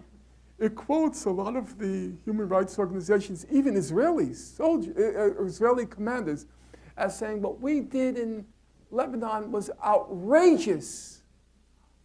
UN officials say it was monstrous. It was horrible what we did. 4.2 million cluster munitions saturating entire villages. It was like out of a science fiction movie. You know, roofs full of these cluster munitions, floors, walls, just saturated with them. And they present all the facts in quite vivid, compelling, horrifying, ghastly detail. That's the facts. What is the legal conclusion? You have to read it to believe it. In some cases, Israel possibly committed war crimes. In some cases, Israel possibly committed 4.6 million cluster munitions. In some places, it possibly. But when it comes to Hezbollah or Hamas, it doesn't, I'm serious now, it doesn't take 24 hours before they say Hezbollah and Hamas are guilty of war crimes because they're using indiscriminate weapons and they are targeting a civilian population. Well, pray tell, can you tell me what happened with those 4.6 million cluster munitions? Israel used indiscriminate weapon, an indiscriminate delivery system. It didn't have a precise weapons to deliver the cluster bomblets. And also, it was, everybody agreed. They were targeting civilians. They were dropping the cluster munitions in the middle of villages. There was no debate about that. But whereas when it comes to Hezbollah and Hamas, within 24 hours, they always say, oh, this is an easy call, war crimes. When it comes to Israel, possibly committed in some places.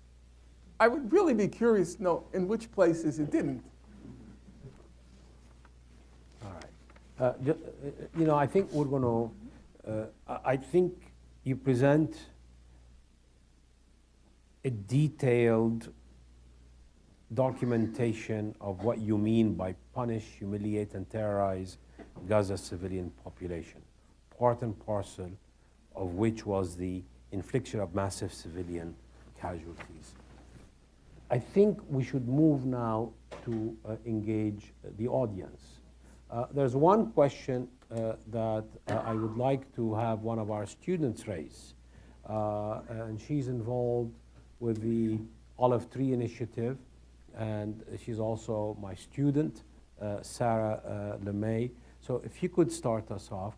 But first, Norman, thank you for the discipline of detail of your work.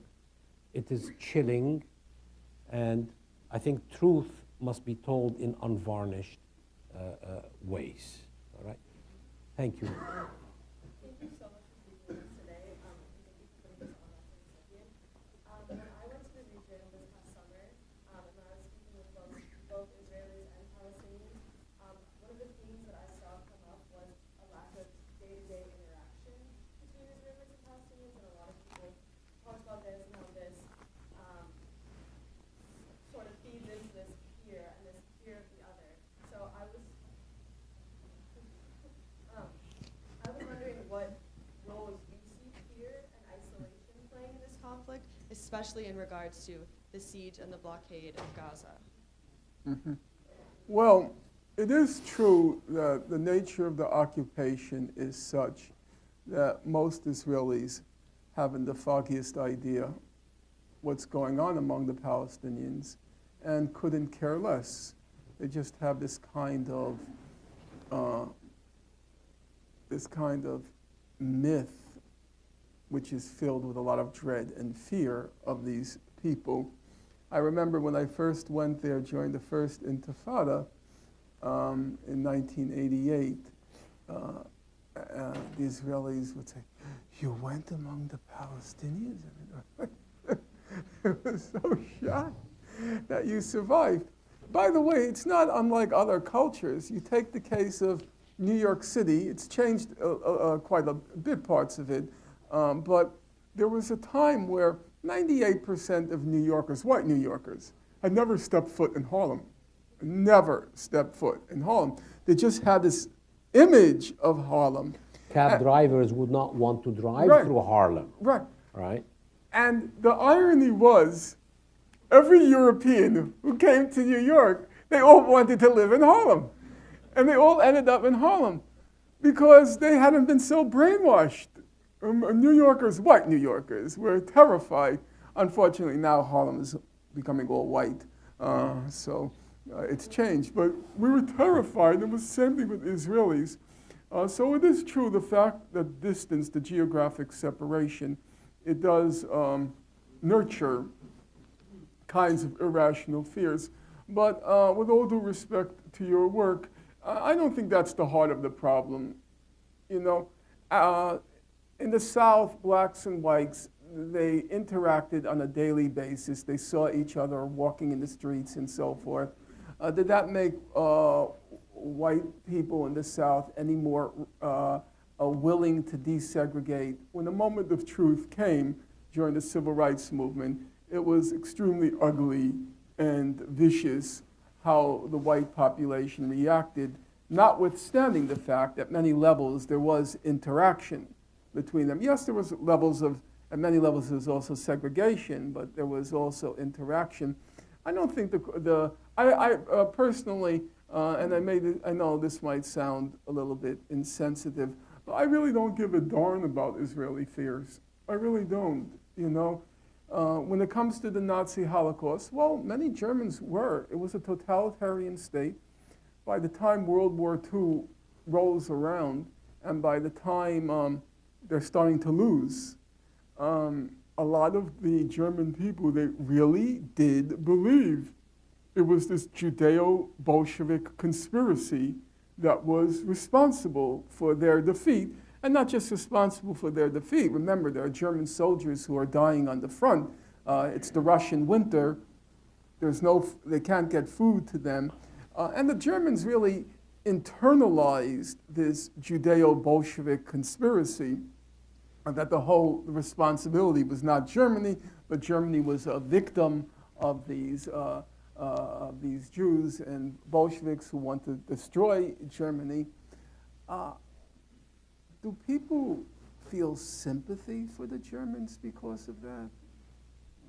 Do they take into account German fears? I never heard anyone express any sympathy for German fears. You know, after the Chinese and after the Russians and the Chinese, the third largest population losses came in Germany. It was 9 million people killed. How many people express sorrow about that? I haven't noticed an awful lot. And now you want me to suddenly feel sorry for the Israelis? Sorry for what? I'm sorry, but I'm not sorry. You know, it's been a 50-year-long occupation. It's been, in the case of Gaza, an 11-year-old siege. You take the various Israeli massacres in Gaza, you look at the human rights reports, they say both sides suffered. Everything has to be balanced. Both sides suffered. Yeah, really, both sides suffered. So let's see. 18,000 Palestinian homes were destroyed. 1 Israeli home was destroyed. 1. 18,000 to 1. Both sides suffered. 550 Palestinian children were killed. 1 Israeli child was killed. Ratio, well, you don't have to be a rocket scientist to figure that one out. It's as easy as the first one, 550 to 1. So when you start looking at these ratios, both sides suffered, really. See, I think part of the problem.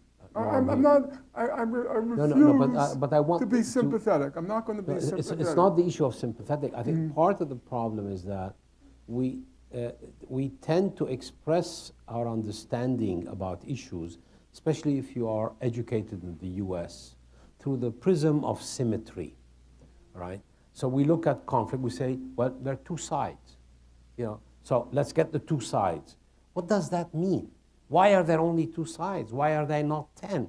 If you've been through civil war as I have, you know there were more than 2 sides, right? So that the issue of symmetry, right? That's one of the reasons, as you know, Sarah and Brittany sitting next to you, is I hate teaching the course on peace and conflict in the Middle East, because the question is about, there is no symmetry of power. There is one that has power, the other that does not have power. I cannot say it so bluntly in my class because I have to teach about Zionism through Zionist courses. I'm here now as an individual. I can do whatever I want on this platform. So I think we must destroy symmetry as the basis of understanding conflict. It is asymmetrical, right, at its fundamental basis, right?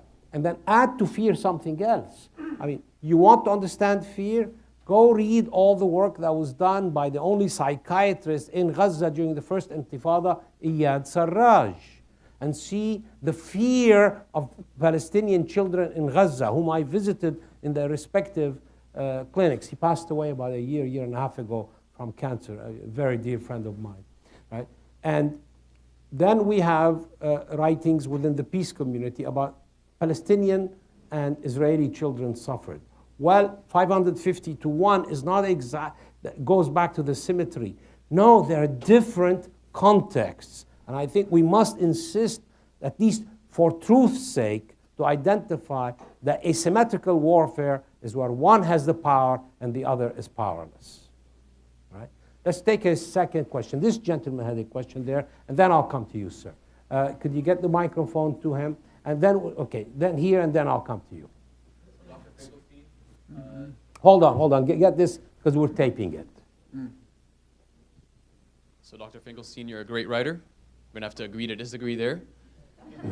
You My have mother used to say my writing was like molasses. Turn the bottle, just drips out. She read a collection that Edward Said and another fellow, Christopher Hitchens, edited called Blaming the Victim.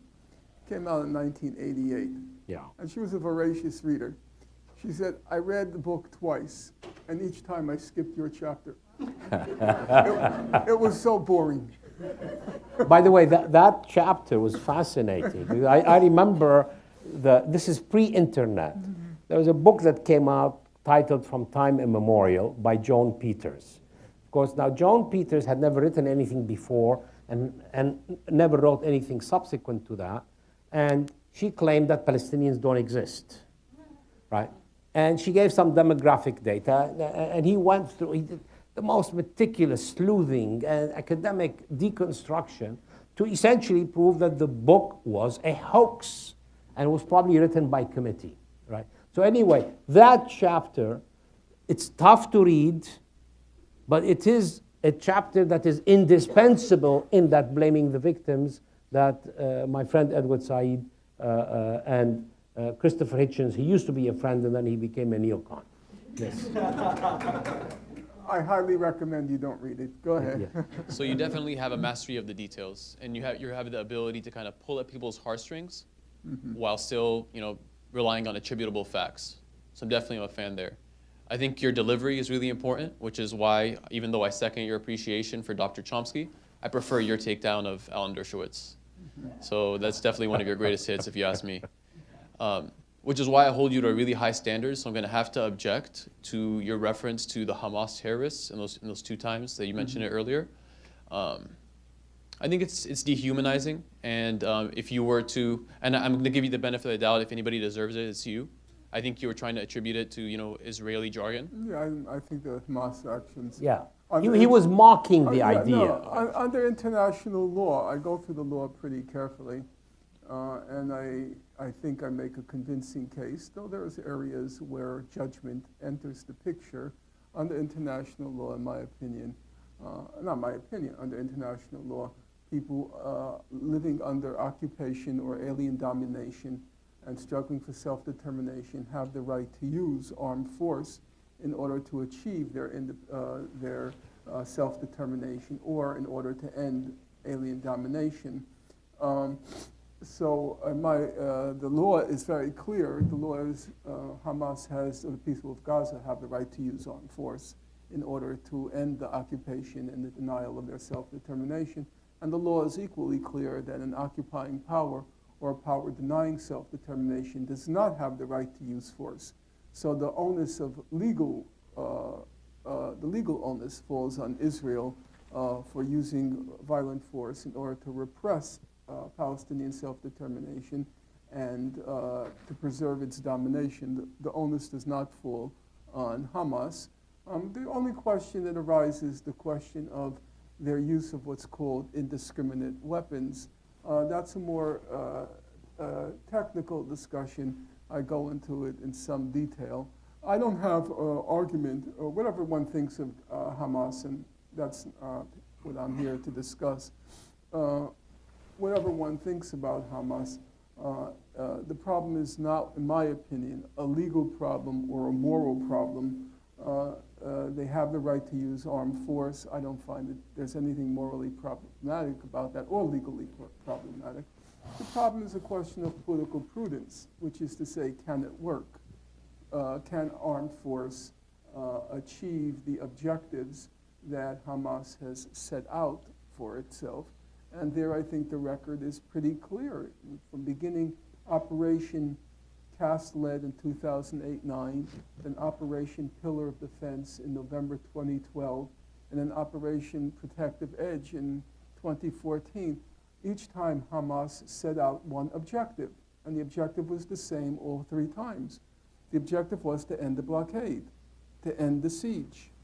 And the record is clear, it wasn't achieved. It didn't even come close to being achieved. And so then a rational person begins to question whether these are the best tactics.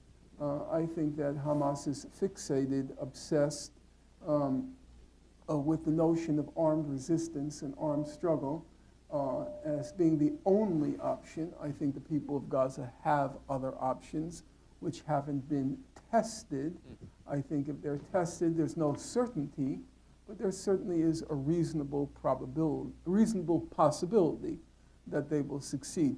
But that's a question of political prudence, which is separate from the questions of legality and morality. On the legal and moral questions, I don't see, personally, I don't see the Hamas raises any questions. Even the rockets, those are not rockets. They're not rockets, they're enhanced fireworks. No, that's not a joke. That's not a joke, it's a factual question. Hamas fired Operation Protective Edge. It fired, according to the UN Observatory and also some Israeli sources, it fired 5,000 rockets into Israel. 5,000 rockets, well, that's a large number, that's an arsenal. And, but if you look at Israel's Ministry of Foreign Affairs, it kept a diary of the 51 days. And for each day, it listed all the damage that was done by Hamas on each day. I was curious, I read through the diary, and I discovered 51 days, only one house was destroyed. Well, that was kind of perplexing, 5,000 rockets. I'm thinking to myself, hey, if I had a backyard and I was sitting in my backyard and I fired 5,000 rockets into a densely populated neighborhood, I would hope, I would expect they would destroy more than one house, even if I were blindfolded, and even if they were behind my back. How could it be 5,000 rockets in one house? Well, the answer is very simple, because they're not rockets. They're fireworks. Now, someone in the audience may be a supporter of Israel. He'll say, aha, gotcha, Finkelstein's not telling the full picture. He's going to say, Finkelstein left out defensive shield, our brilliant Iron Dome. Iron Dome. Left out our brilliant, wizardry, the Iron Dome anti-missile defense system. And if there was only a little damage done, it was because of Iron Dome. Iron Dome is just unbelievable. Well, it has to be because, Jews created it, so it's got to be an act of genius. But then you start looking at the details. Iron Dome was only deployed around the major urban centers in Israel. And if you look at the Israeli numbers, they say that only 820 Hamas, quote-unquote, rockets came within the vicinity of Iron Dome. Of those 820, Israel claims that it intercepted 90%, or 740 rockets. One of the world's leading anti-missile defense system experts is Theodore Postel at MIT. Postel looked at the evidence. He said, well, 90%, no. I looked through the evidence. It's probably closer to 5%. Sorry to downgrade you, but probably intercepted about 40 rockets. But let's take the Israeli figure. Let's take 90%, okay? So 740 Hamas rockets were deflected. That still leaves thousands and thousands and thousands and thousands of rockets which weren't deflected. If 40% of those 5,000 rockets fell in the border area that abuts Gaza, there was no Iron Dome there. Iron Dome was only around the major urban centers. There was no Iron Dome. How could it be thousands and thousands and thousands of rockets and only one house? Because there was no rockets. Unfortunately, for those who care about truth and facts, both Israel and Hamas had a mutual interest in pretending they were rockets. Israel, obviously, so it could say it faces an existential threat and it's self-defense. And Hamas, so it could say that armed struggle is working, armed resistance is working. Look how afraid the Israelis are of our rockets. But it was, whatever the Israelis say and whatever the Hamas says, the fact was They weren't rockets. There weren't terror tunnels. Remember the whole thing about Hamas burrowing under the border, and it was targeting civilians and targeting kibbutzim and targeting children. Netanyahu said they want to murder children. But then the Israelis themselves admitted, they said the tunnels, they were targeting only combatants, military personnel. They were never targeting civilians. In all the engagements, when militants did come under the tunnels, they only targeted Israeli combatants. The reason seems to be, it's speculation on my part, they wanted to capture an Israeli soldier for a prisoner exchange, like they did several years back, for those of you who remember, with Gilad Shalit. Kept him long enough that they got about 1,100 Palestinian prisoners released by Israel in exchange for Gilad Shalit. And they were apparently using the tunnels for the same purpose. There were never terror tunnels. They weren't targeting civilians. The fact of the matter is, if you take all the big takeaways from Operation Protective Edge, Hamas rockets, Iron Dome, terror tunnels, they were all just propaganda creations of Israel, dutifully repeated not only by the media, but also by the human rights organizations. They never existed. There was no Iron Dome. But Dr. The only ones who believe there are Iron Dome are the imbeciles in the Gulf, who are so completely saturated with their anti-Semitic beliefs about Jews controlling the world and Jews being geniuses and everything, that they buy all the technology. They buy the anti-missile defense systems, which are just pure nonsense. But the Emirates, I need to move on. Yeah. We really I have. didn't ask my question, though. I'm sorry to sidetrack you there. I appreciate how gracefully you responded to that. You've argued in the past that Israel needs to suffer a decisive military defeat for it to, quote unquote, wake up. But you've also argued today that it's unfeasible by the powers that be, that are willing to fight Israel. Is there a political solution? Is there a way that we could use, the persuasive skills of our scholars like yourself to kind of use the facts to kind of, if we can't at least change the tide of perception within Israel, can we do it here within the United States? Before you answer, look, the bulk of the book does not deal with this question, right? He mentions it on 2-3 occasions. He critiques Palestinian leadership for what they are, which is kind of quislings. And then on page 363, which is really towards the end, right? A strategy of nonviolent resistance, by contrast, might turn the tide, right? So out of a depressing book, that seems to be one of the few rays of hope, of thinking about the future, is that. And let me just remind you that one of our best friends, Iqbal Ahmad, he used to say that the whole idea of resistance is to morally weaken your enemy, not to consolidate them all behind a united front. So maybe you want to just connect this notion of a strategy of nonviolent resistance, why you believe that would be one of the ways looking forward. First of all, I do know Gandhi pretty well. I've studied him closely, and there's a lot to be learned from him, but there's also one has to be clear about the limits to what he has to say. Nonviolent resistance, say you live in the forest in central India, and they want to clear away the people from the forest to open it up to some multinational. And the people choose nonviolent resistance against the soldiers. Well, they're wasting their time. They're going to be mowed down. They're going to be killed. They're going to be wiped out. Nonviolent resistance is not going to work there. There are places where it can work. I think the most successful application of the Gandhian strategy was not India.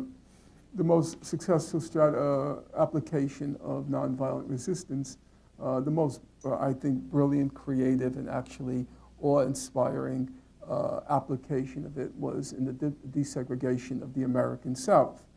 And there are, I think the analogy between the situation in Gaza and the situation in the American South and a political strategy that can work, the analogy is pretty strong. First of all, Martin Luther King in the 1950s, he wanted to try to persuade the white Southerners that what they were doing was wrong. But then he realized that's just hopeless. These people are so dug in. They are so mean. They are so vicious. Don't waste your time trying to reach them. What you have to do is you have to reach public opinion in the North at the federal government level.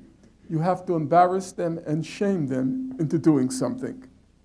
It's a waste of time to try to embarrass or shame the white Southerners. Not now. Maybe sometime in the future, but not now. They're too dug in. I think it's pretty much the same with the Israelis. Anybody who wants to try to convince, persuade the Israelis, you're wasting your time. These people are very dug in. They're very self-righteous. They're impervious to any argument coming from a non-Jew, and they're actually at this point impervious to any argument coming from even Jews, even Israeli Jews. Waste of time. However, there is an international community, in the analogy akin to the North and akin to the federal government. There is an international community which is more or less sympathetic to the Palestinians. If you look at United Nations resolutions, you look in human rights organizations, you even look at the shifts in public opinion, not only in the West in general, but in the United States. However, here's the rub. The rub is, yes, people are sympathetic, but they're not about to do anything about it. And the most interesting thing I learned reading Gandhi, because I came from the old left, the new old left. And that meant we were, and I'm sure there are some people in the room who are part of that movement or who know it from personal experience. We always saw that we were kind of a vanguard, and we possessed the truth, and the truth was called Marxism, Leninism. If you were in my particular sect or cult, it was Marxism, Leninism, Mao Zedong thought. And the masses were ignorant, they were stupid, they suffered from false consciousness, and our job was to enlighten them, to show them the truth, the path. And then I read Gandhi, and Gandhi had a whole different view of politics. Gandhi said the challenge in politics is not to change people's minds. He said the challenge is you have to get people to act on what they already know is wrong. There are a lot of people, everybody in this room must have the same experience as me. You get up in the morning, and from the moment you step out of the apartment, you look around, that's wrong, that's wrong, that's wrong. This whole society is effed up, everything is wrong. But most of us, we don't do anything about it. And then so for Gandhi, the challenge of politics was, how do you get people to act on what they already know is wrong? They don't need anyone to enlighten them. They don't need anyone to show them the path. You need people, how do you activate people to get them from the position of passive awareness to active engagement? And then Gandhi's answer was, in many ways it seems pretty pedestrian, but the more I think about it, the more I think he's right. His answer is the only thing that gets people to act is when they see people suffering for a cause that's just. When they see a child in the South who's being hosed by firefighters because he wants to attend an integrated school.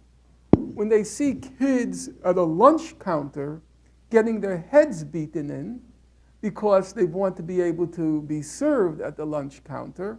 When they see others being beaten and even killed because they want the right to vote, that gets people to act.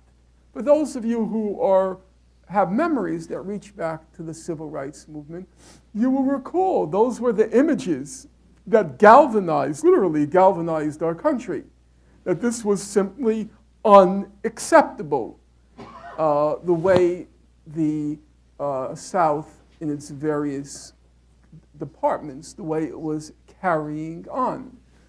And I do believe that if the Palestinians were, for example, let's take something practical.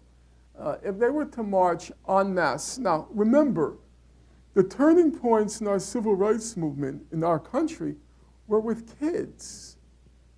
Birmingham, it was the march of the kids that turned the tide. Actually, in a very good book on the history of the civil rights movement, Taylor Branch's Parting the Waters, he has a chapter called The Children's Miracle. Yeah, The Children's Miracle. So there are 1 million children in Gaza.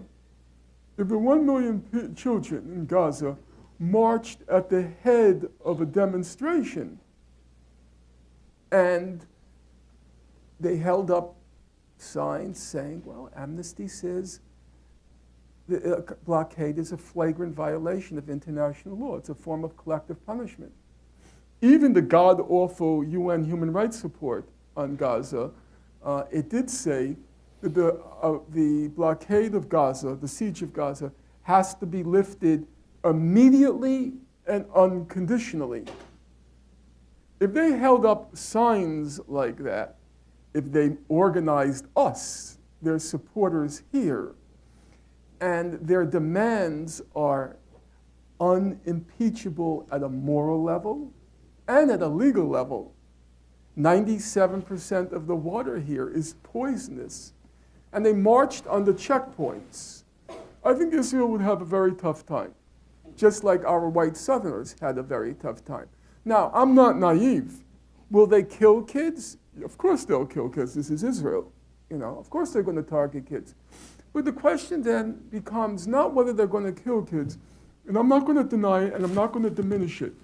I live in the safety and comfort of my little apartment in Coney Island, Brooklyn. I lived already a solid 64 years. I've had, relatively speaking, a good life, though it wouldn't have hurt if I had a job. So I'm not going to tell kids to sacrifice themselves in Gaza. I would never dare that. I'm not a salon socialist, and I'm not a chicken hawk telling other people to die for my conjurings or my beliefs. But if you're going to be willing to die anyhow, then why not try something that has at least a prospect, a possibility, not the certainty, I won't even say probability, that it has the possibility of success. Yes, they'll kill children, I know that. They'll fire on them, they'll find a pretext, they'll find an excuse. I'm aware of that. But then you ask yourself, let's say they killed 10 kids. Then they killed 20 kids. At some point, 50 kids? There's going to be a problem. There will be a problem in the West, just like it was a problem with sending German shepherds on kids in the American South. It's going to become a problem. And I say way, way, way before we reach 550 kids, which is how many were killed during Operation Protective Edge, way before we reach 550 kids, Israel will be paralyzed. Now, 550 kids died in Operation Protective Edge. They got nothing. The siege is still there. So I would say, if you're willing to die, I'm not telling you to die, and I should be cursed, really cursed, if I were to tell somebody to make a sacrifice, which I've clearly not been willing to make in my lifetime. If you're willing, then let's try something that might work. I think it has a possibility. It's complicated. It will require a lot of organization. It will require all of us, because it can't possibly work if they're on their own. It will require all of us. And it will require us to go to jail, us to sit in and demand, lift that God-forsaken siege of Gaza. But if we do our share and they find the strength, the moral wherewithal, despite all of the Israeli provocations, to continue non-violently, and I said, and I will never retract it, they have the right to use armed force, they have the right to use violence, and as Nubar will attest, I quote Gandhi to the effect that they had that right. Because most people haven't a clue what Gandhi actually wrote on these issues of violence and nonviolence.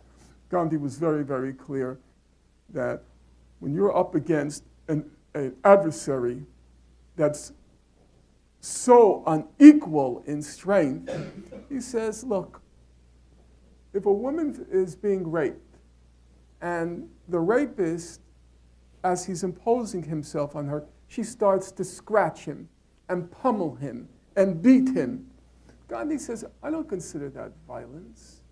He says it's a woman trying to summon the strength to die with dignity. It's not violence, he says. Then he takes the case of Poland in 1939. So here is the German Luftwaffe, the Air Force, the Wehrmacht, the army, this powerful military force invades Poland. Poland comes out with a couple of tanks, a couple of artillery pieces. He says, it's such a vast discrepancy that the Poles are just trying to die as a nation with dignity. He says, I don't consider that violence.